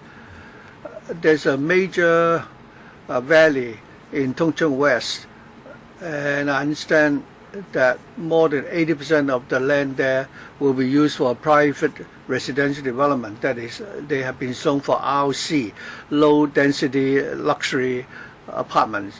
That's for the whole of Tung Chung West. I think the government should really consider that, given the current property prices, which people simply cannot afford at all, and you still think that 40% of land should be used to build private residential units, that ratio is wrong. It's not right. And secondly, I'd like the Secretary to consider this. In the urban design for Tung Chung East, at the Tung Chung Center, once you get out of the railway station, according to it is in between two commercial developments. So the public space in Tung Chung Town Center is entirely in the control of a property developer. It is a privately owned public space. It's very strange. So for many public activities, they have to get the approval of the owner, and i.e. MTRCL first. And for Tung Chung East, you are repeating that mistake. You are going to zone it for commercial and PTI and also public space. Can you promise us that the place with the greatest pedestrian circulation just off the Tung Chung East development will not be sold to a private developer, so it can be really be a public open space? Then we can really have a life. People can have a life there. Otherwise, many public activities cannot take place without asking the developers there first. Thank you. Regarding the zoning of the site, we just follow the ratio of 6:4 for public and private housing development. Now we have to strike a balance. We have to satisfy the demand for both public and private housing. And as for the land use, can I defer to Ms. Tam? Ms. Tam? Mr. Chu is concerned that concerned about the land use for the town center to the east of the MTR station. Now this is a viaduct arrangement, so people will have to walk we have to use the pedestrian flyover or walkway before they can reach Tung Chung East town center. So we want to provide more land and to ensure accessibility, so the members of the public can enjoy the public space, and we can also carry out more activities there. So we want to provide a central green area, and just next to it there will be many pedestrian green walkways with direct accessibility to the waterfront. The waterfront has reserved a big area for development into a waterfront promenade, so members of the public can organize or participate in different public activities. We have provided lots of space, whether it be in the town center or the waterfront, for public activities and all kinds of daily activities. Dr. Wat Yu, Mr. Lau Kwok Fan, thank you. Many members have talked about the traffic infrastructure for the Tung Chung housing development, including Mr. Hon Chow. We understand that apart from the railway, there must be bridges or highways to the other parts of town. I'd like to know whether more jobs can be provided here. Secondly, I'd like to hear more from the administration whether there can be railway connection or light rail connection to the airport. And as for housing, as said by Mr. Eddie Ju, for both the ARQ site and this site,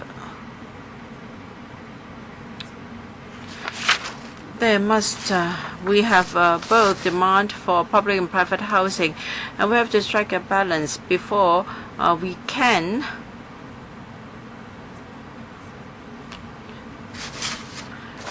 properly control property prices. And it's not that in all projects we must maximize the opportunity for public housing supply. Now there will be 1 million cubic tons of C&D waste. Will they be sent to public field banks? What will they be used? What will they be used for? Mr. Low, switch on the microphone, please. 1 million cubic tons of metric tons of C&D waste.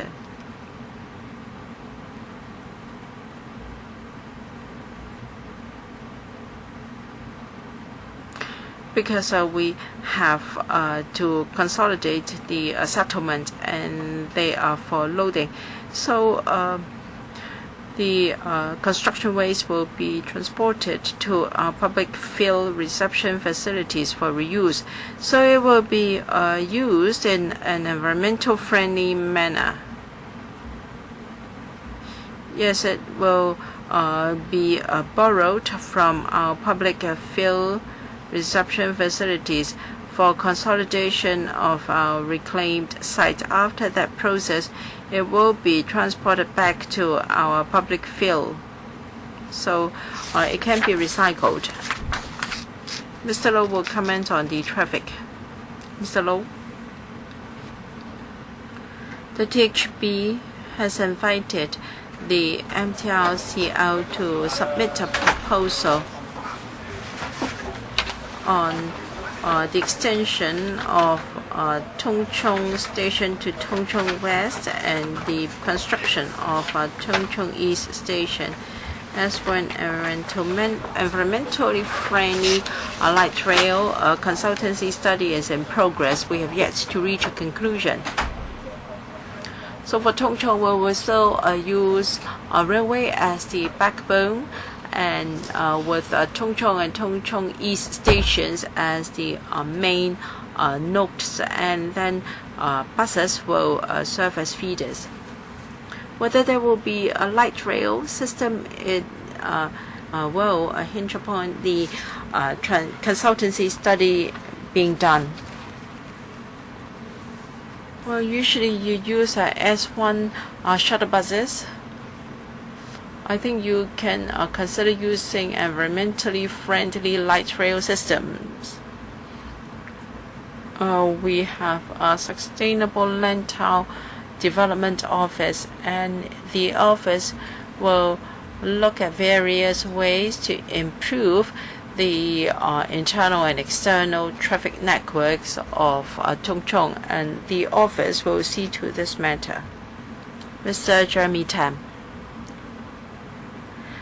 I thank the Development Bureau, Mr. Wong in particular, in explaining the details of the paper to us. On other occasions, I already said this. There are a few things unreasonable in this project. First,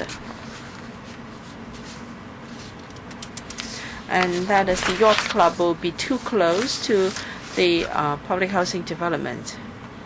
Now, if you are from a low-income family living in PRH, and every day you see luxurious cars, a Ferrari and Rolls-Royce, going to the yacht club, this may give rise to other problems in Tung Chung. So, I'm of the view that the yacht club should become a public facility. That is, pleasure boats and yachts are not really very expensive. Smaller yachts can be cheaper, and it is also a sport. We have this item in the Olympic Games, so that the yacht club can be for public use as well. Otherwise, this combination is hard to accept.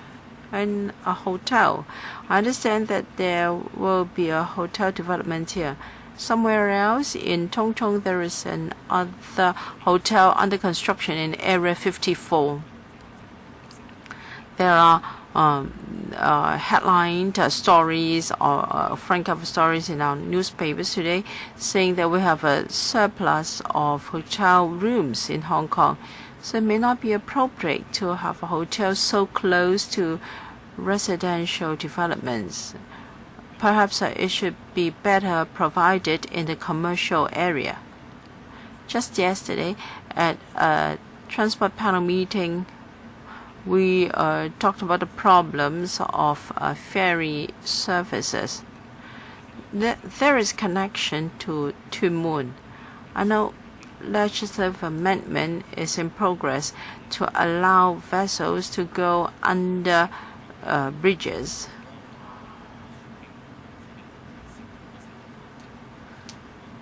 Now, if you can, I asked the Marine Department yesterday whether there will be more and more vessels going under the bridge when the size is reduced by 1/3. Well, we're told that by the time reclamation is completed, it will be 2030. Now there is a vessel berthing place, and that means there will be more vessels traveling to these waters. And perhaps because of a height restriction, some of the headroom is only 40 feet or so. I mean, the buildings are only 40 meters in height. Probably they are luxury flats. So reclamation to make room for development of low-rise developments. Is it really worth it? Can you identify space elsewhere to build taller buildings? Because there are 250 hectares, we are going to spend $20 billion on it. So each hectare will cost $100 million to form.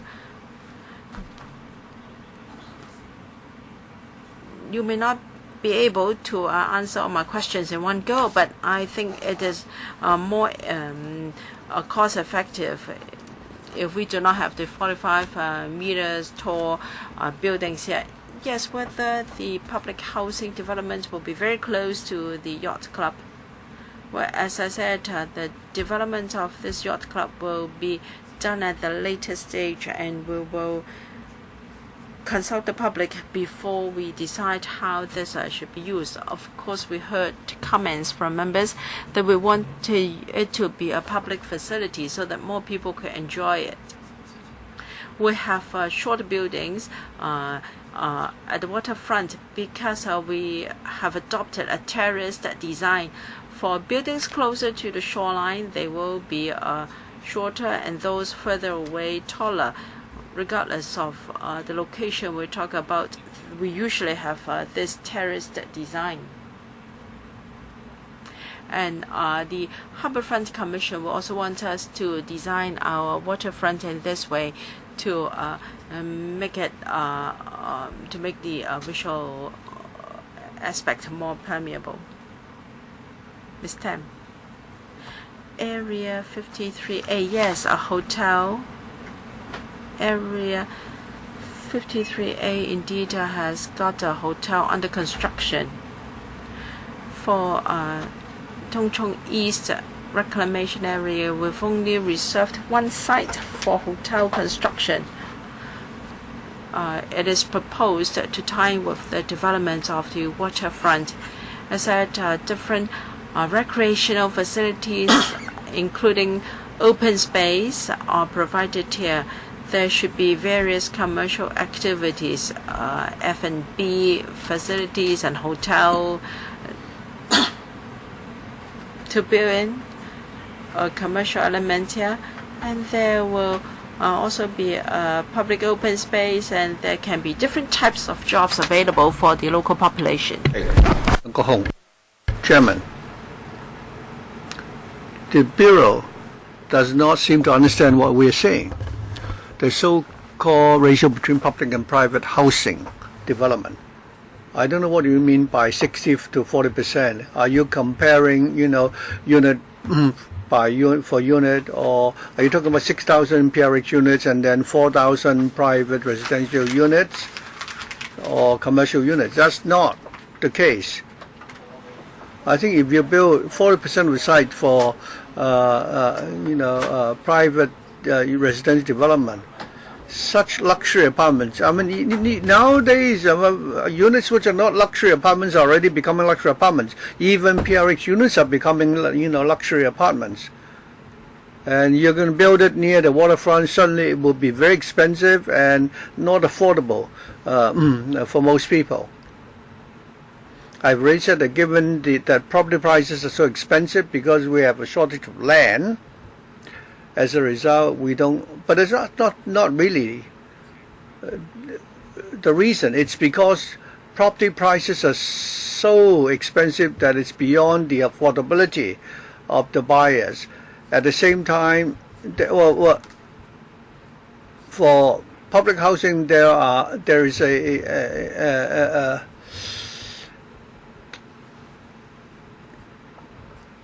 I think for public housing, people who move in doesn't need to apply for a mortgage, so that it doesn't help the finance industry. It only help to resolve the satisfy the housing needs of the people. If you say that you want to resolve the housing problem, I don't know what you're talking about. The offices and the hotels and the recreational space, will you take that into account as well? These are not the people which ordinary people can patronize. Furthermore, the land you obtain through reclamation is actually an excuse. Even though you say you are going to build many residential units there, in the Tung Chung new development area, there's very little that you can benefit the PRH tenants. If that's the case, why should you have reclamation? What is more ludicrous is that you say you are now providing more recreational facilities. What's the point of having a yacht club there? Why do we need to go to a yacht club? Do we go there to swim? What would I do if I go to a yacht club secretary? Should I just sit down, have a soda, and then leave? I really like to ask you this. If you build a yacht club and not a wet market instead, and people have nowhere to go to buy the groceries, yeah, of course they can go into the yacht club, but there's nothing you can do when they go there. So there's no use blowing your own trumpet. You keep having these new developments, you keep using public funds for reclamation, and after the reclamation is completed, the situation has not improved, and you are creating opportunity to speculate on properties to be built on such reclaimed land, and there's not sufficient space for people to have any recreational facilities there. So, could you tell me, perhaps, how it can actually add to the quality, enhance the quality of life for the residents there? Chairman, regarding the proportion of public and private housing, in Hong Kong we are adopting the ratio under the long-term housing strategy, housing development strategy. In Tung Chung, we would look at the number of housing units, whether it's public or private. And according to this strategy, we need to strike a balance. Whether it's we need to balance the need for private housing and public housing, because we have demand for both. Regarding land development, we understand that there are constraints to any piece of land. In our urban design, people have different aspirations. People prefer a staggered type of design, so that we can have, on the one hand, high density public housing development and some low density private residential development. And that's why we are adopting this staggered building height approach. For wet markets, in Tung Chung we already have wet markets, and I hope Mr. Leung will know that in our plan we have provided for wet markets. Regarding the building area for yachts, this is only a preliminary plan. We are proposing the site should be used for the building of yachts and also water sports. We've heard from many people in the public that we should perhaps make it a public, facility which the public can enjoy. Water sports is not just about luxury yachts. We could be talking about smaller yachts and water sports which the public can enjoy. And we hope that at the next stage, after we've concluded the detailed design, we can follow up on those considerations. Chairman, I don't support the funding application. According to your question, I already surmised that you wouldn't be willing to support the proposal. Chairman, in principle, I support the reliance on reclamation to support the housing shortage problem. But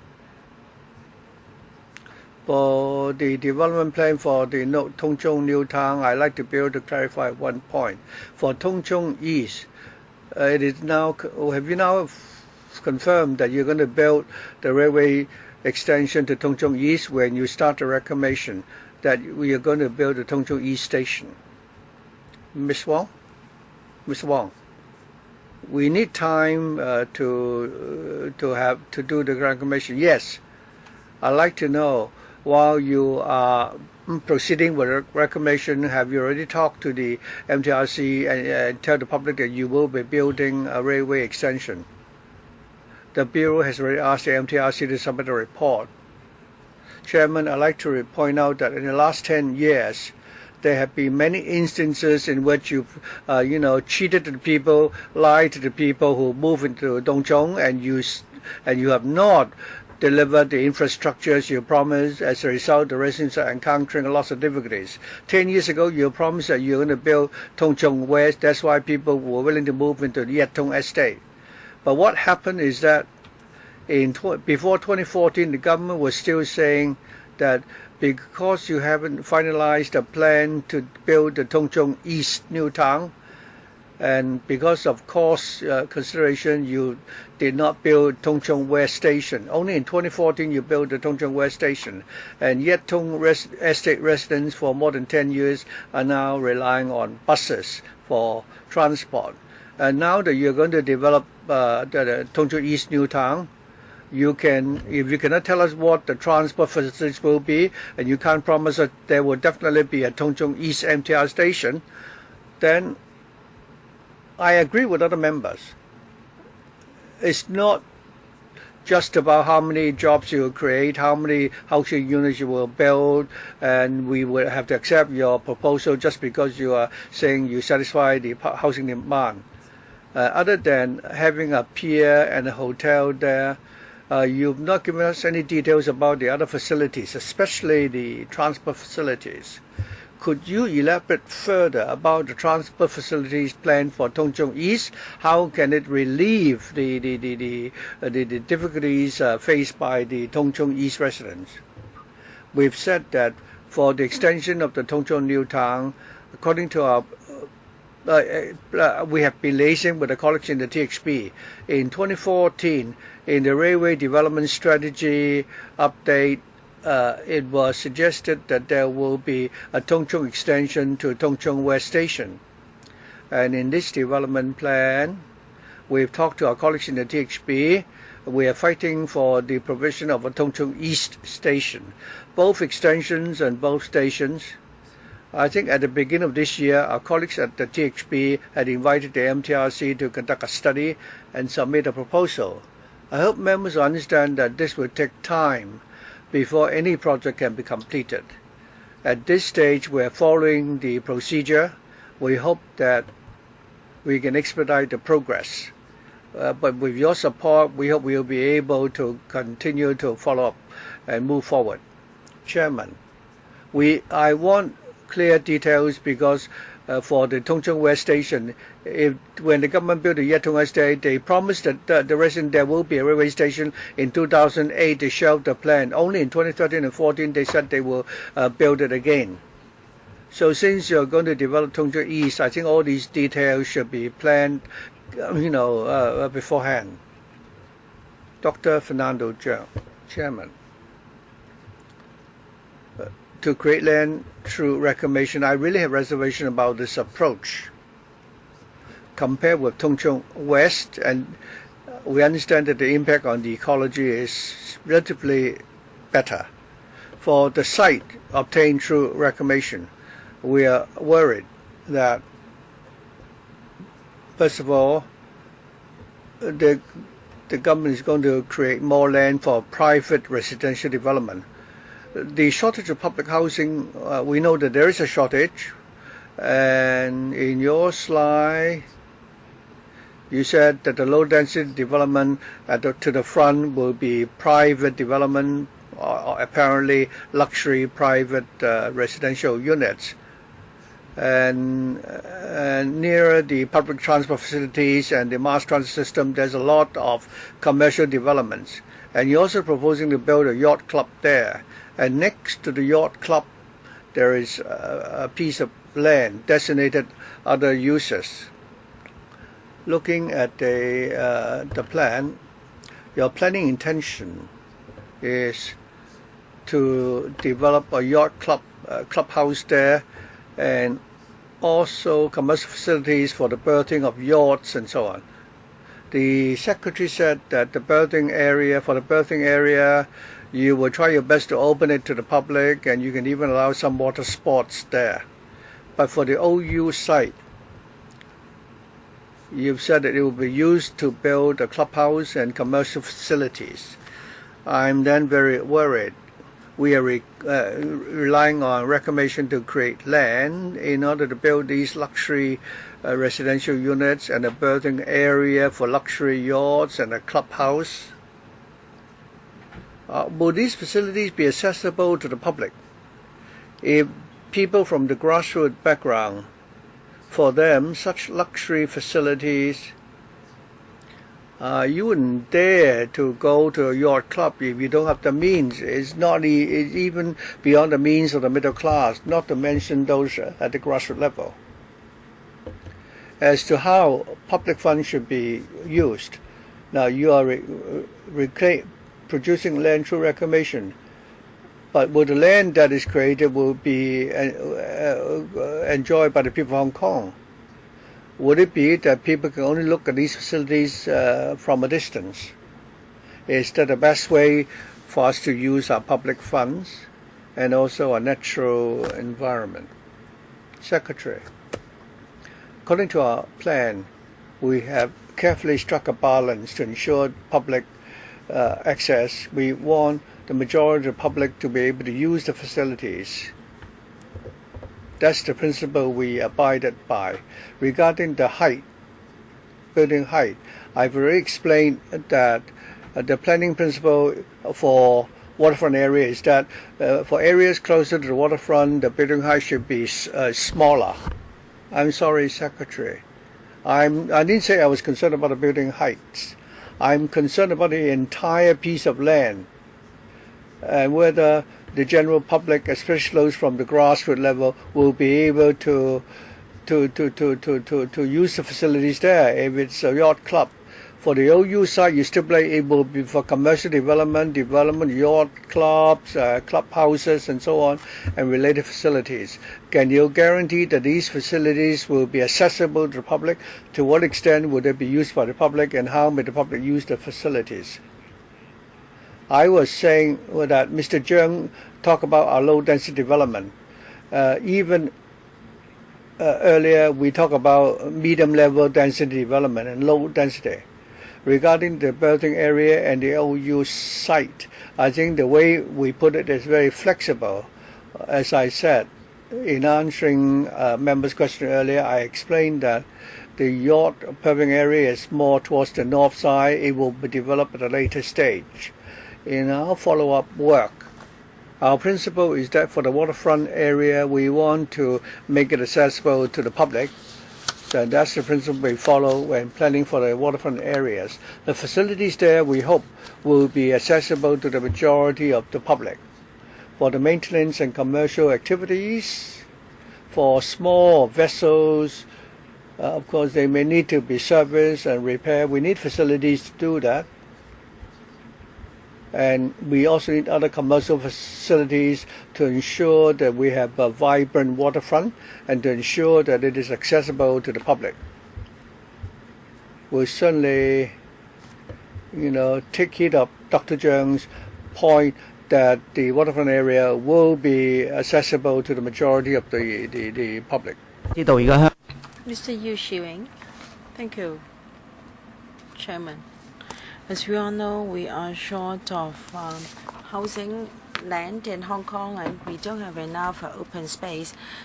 So I support this proposal of reclamation in Chong Chong.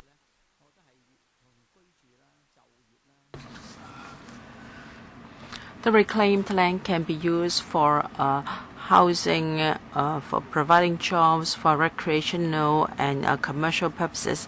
We can strike a balance. There will be the 3LS and the Hong Kong Macau Bridge at Tung Chung. There are tremendous business opportunities and also job opportunities. So we should look at this reclamation from the perspective of development.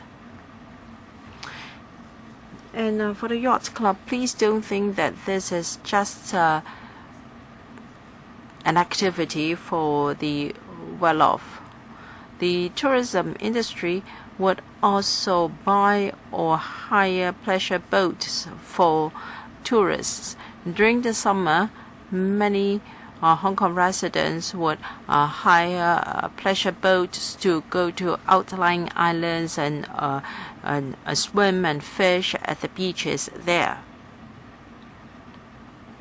The berthing of pleasure boats is a headache for people in this industry. We don't have enough pleasure boats in Hong Kong, and for Nansha and Zhuhai, they are developing their own pleasure boat berthing spaces. There is a demand from the public for such facilities. So I agree that we should have a pleasure boat berthing place, not just for pleasure boats, but for yachts can also be considered. So you need to address the needs of different sectors in planning the development here.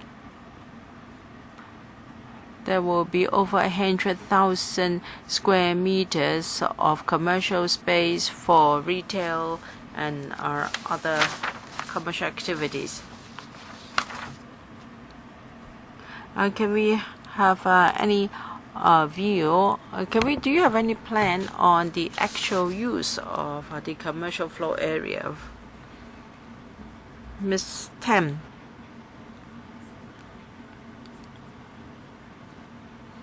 In planning the land use of Tung Chung, such uses have been incorporated into the Tung Chung OZP.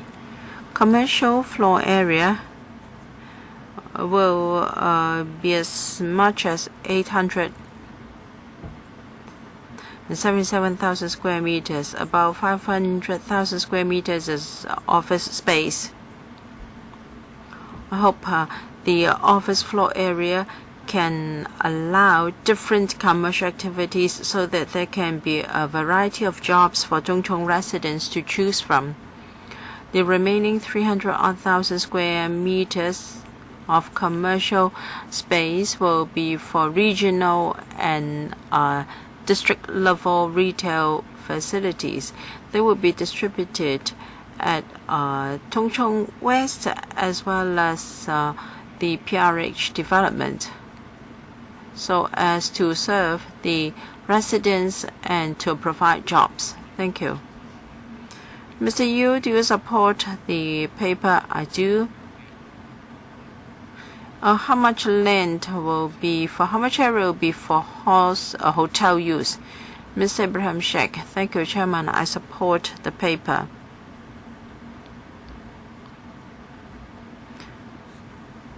In answering Mr. Leung's question, I know that there is a ratio of 6:4 for private and public and private housing. That is based on the number of units.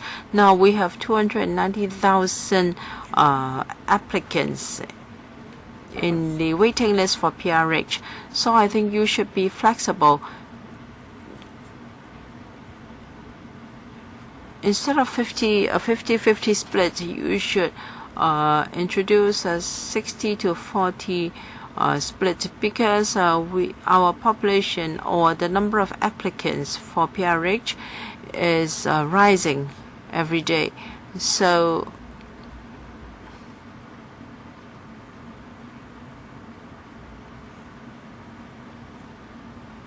instead, I think you should adopt instead of 4 to 6, you should adopt a 50-50 split. And I think if you have the opportunity, you should go to Sydney, Vancouver, and Nice, and Monte Carlo. Well, water sports is not just for the well-off. Ordinary people, the young people in particular, also enjoy water sports. When the first phase is completed, it will be 2030. There will be an opportunity for young people to enjoy quality living there. And it is entirely wrong to say that only the rich can enjoy water sports. And pleasure boat berthing can bring us tremendous opportunities. Given our beautiful shoreline, vessels from all over the world can come and receive maintenance and repair service. Well, you should not adopt this confrontational attitude. We have other hotels. Now, if you've been to the Bay Area, you will know that they have al fresco dining there. People are allowed to have al fresco dining. District councils don't like that. They are selfish. They undermine people's opportunity to enjoy a cup of coffee or a drink or a sandwich in outdoor sitting. So I'd like to know whether we can have al fresco dining here. So can you consider splitting the public and the land use to a 60-40 split? Well, we have followed the basis of the long-term housing strategy. When there are proposals to adjust it, we will be very accommodating. And as for al fresco dining at the waterfront, you said when necessary. Now we have 290,000 PRH applicants. There is already the need. Do you have to wait until we have 0.7 million PRH applicants? We should help these people, because when people have to wait too long for PRH, grievances pent up. Yes, I do understand. The Housing Authority will update its requirements each and every year. Where necessary, we can adopt a flexible approach. Ms. Tam, we've adopted the idea that some commercial facilities can be more open. For instance, the green landscape and the green walkways and the open space, and also the waterfront promenade, and even residential developments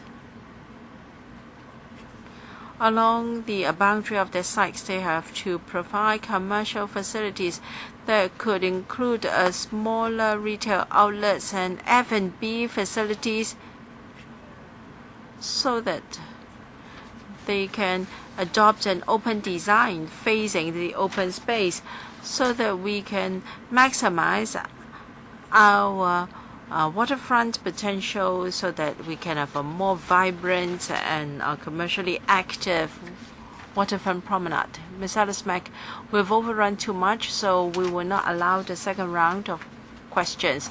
But Mr. Michael Tian has got a motion. We've all got it. There is no need for you to read it out. You can spend 2 minutes to explain to us. After that, I will see if members would like to speak on the motion. And after response from the administration, we'll proceed to vote on this. Yes, the first motion is from now to the time the administration goes to the FC, they should start the tendering exercise, because in 2016's budget there's the proposal to call tenders first before funding application to FC, because for many projects, even as soon as the funding application is approved, the cost has already exceeded the budget. And secondly, the 4 major employers of Anti-North should be linked up with the urban area. The government would like to make Tung Chung to allow residents in Tung Chung to work in the area. Now, if you can have a railway between Tung Chung and the airport, you have lots of capacity. You can make use of that railway to serve as a shuttle between Tung Chung and the airport. Thank you.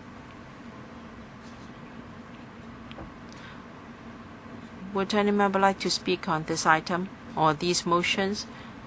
I haven't said that the LP supports this paper. If members have no intention to speak on this motion, we'll now vote on the two motions. We'll vote on the first motion. We don't have a quorum, so we'll ring the quorum bell. When we have enough members, we can vote on it. Mrs. Regina Ip, I support the second motion, but for the first motion, funding, tendering before seeking funding from FC, I'd like to hear from the administration its views. Thank you for giving us the opportunity. I did allow you an opportunity to explain. I did ask you whether you wanted to speak on it. All right, please proceed. For public works projects in the past, we always obtained funding first before we called tenders. But as we all know, there are constraints every year. Take this year as an example. From the start of this session to the 3rd of March, to March, it was not until March that we had the first funding application approved. So there's a window in between. If we seek funding first, then we can at once call tenders. But if we call tenders first before we seek funding approval, then there will be a lot of constraints. For instance, the tendering exercise might be completed in December, but then we can only get approval here in March. So please understand, we want both procedures to be done at the same time. What about the budget's proposal to call tenders first and to seek funding approval afterwards? Mr. Michael Tian, I'm afraid we don't have enough time. I don't think we should digress to talk about the budget. Turning back to your motion, Mrs. Regina Ip, do you have a question? Yes. I'm not an engineer, but as you know, my father-in-law and my brother-in-law and my brother were engineers. I know full well. Yes, of course, you two are schoolmates. You know, to prepare tender documents, they are very costly, and they may also submit claims to the government. And if you call tenders before you seek funding application, I don't think that is feasible. And Mr. Ma has just told us the various obstacles in between. The prices and costs may be very different after that time, so that may be a problem. Mr. Ma, yes, I think Mrs. Ip has made it very clear. Submitting tenders and bids is rather costly, and that is not a very desirable. I understand there is this window, but if we do this, that is, we call tender before we approve the funding application, it would result in our reducing the possibility of cost overrun for these projects. Electrical members always accuse your projects for cost overrun. If all members believe that this proposal can help minimize cost overrun, then I think we have a duty when you apply for funding that if we give you our support, that you may call tender and then we approve the funding later. Then in future, when you apply for funding to this council, then members would, when we put up our hands, we will know that we are doing it, for the sake of minimizing cost overrun, and we have a deadline to meet. It has nothing to do with time. We are all mature persons. We all know that if we put up a hand to support a motion, we know the consequence. So I think let's go if it has this duty. We know that after we've given our support for a decision that can help minimize cost overrun, then I think we have to ensure that such projects will be able to call tender and not miss the deadline. I think in the past, for any public works projects, I think we need to adopt a balanced attitude. We have not had many instances of cost overruns. For the projects that we've done in the past, we always have funding approved before we call tender. But if we find any prospect of cost overrun after funding approval is given, then we'll come back to this council to explain why.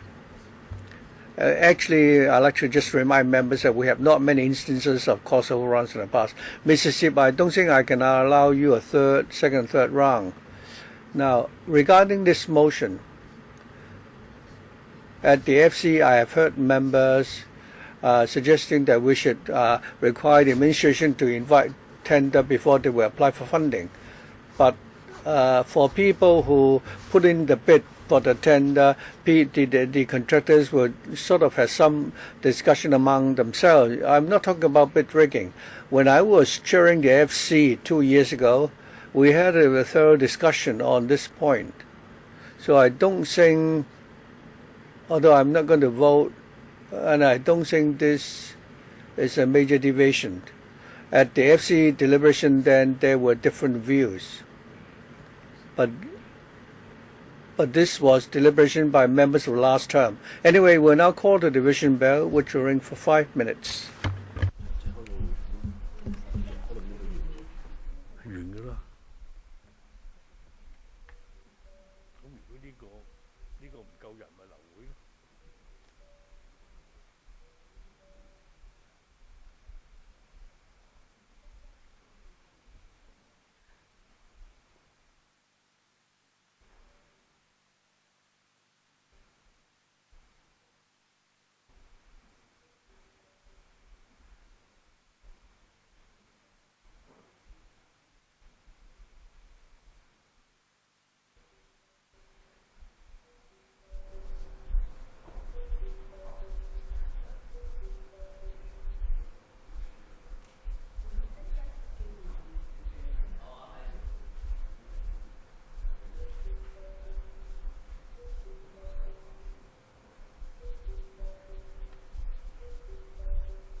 We still have time. Some members asked me just now that we should first vote on the first motion moved by Michael Teen. That is this panel moved that the government should study the possibility of starting with the calling of tender before the final cost estimate will be submitted to be PWSC and FC for discussion, and that we change the past practice of first approving the funding before calling tender.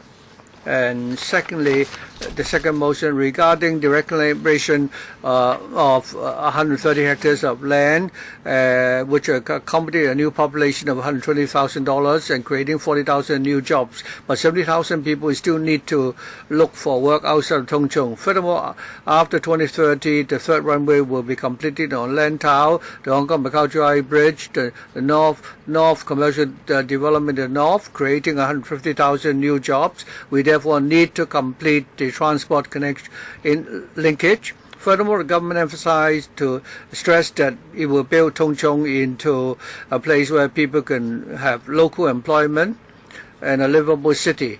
The new population, 30,000, must have proper, transport linkage to the third runway, the Hong Kong-Macau Dry Bridge, and so on. The panel urges the government to conduct a study with the THP and try to implement the Tung Chung East railway connection, leveraging on the AELs to travel between Tung Chung East Station and the airport island, and encourage residents in Tung Chung to seek employment within the district so that it can dispense with the time commuting to work and to tie in with the first phase of population intake for Tung Chung. Very long motion. Will members please return to your own seats? Please.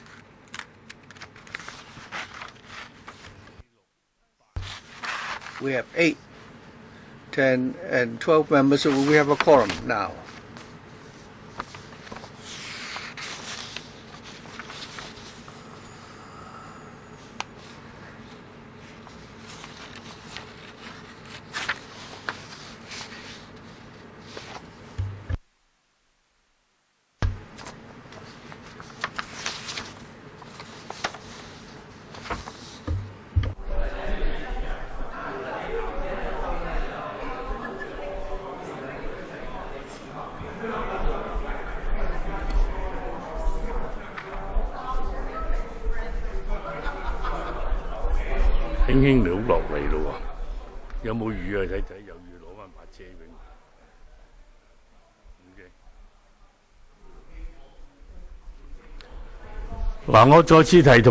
Let's remind members again that we only have 10 seconds, so please return to your seats.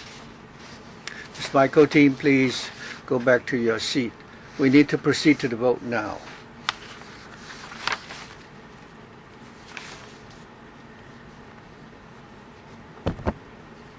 Voting begins. Please press the button to indicate your presence, and then press one of the 3 other buttons to indicate your position, whether you are for or against or abstaining. Before I announce the results, please verify the votes that you've cast. Voting is now closed. We will display the results. 1 in favor, 11 against, and 6 abstention. I declare that this motion is not carried. For the next motion, since we have a full quorum, we don't need to call the division bell. All those in favor?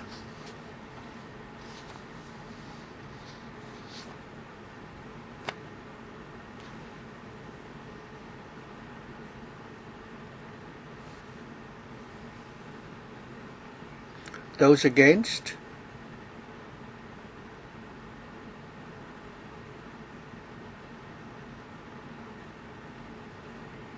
Abstention. 10 for, 7 against, 0 abstention. I declare that the motion is carried. Secretary, I think you've heard members. You have the support of a few political parties. Many members are still considering your proposal, and several colleagues are against your funding application. We have a long meeting today. It's almost 5:30. For the 3 other remaining items, the promenade the creation of the landscape architect post, and the Hon CHAN Han-pan project. Secretary, how do you propose we deal with that? Item 9 is AOB. I don't have any other business, so I declare the meeting adjourned.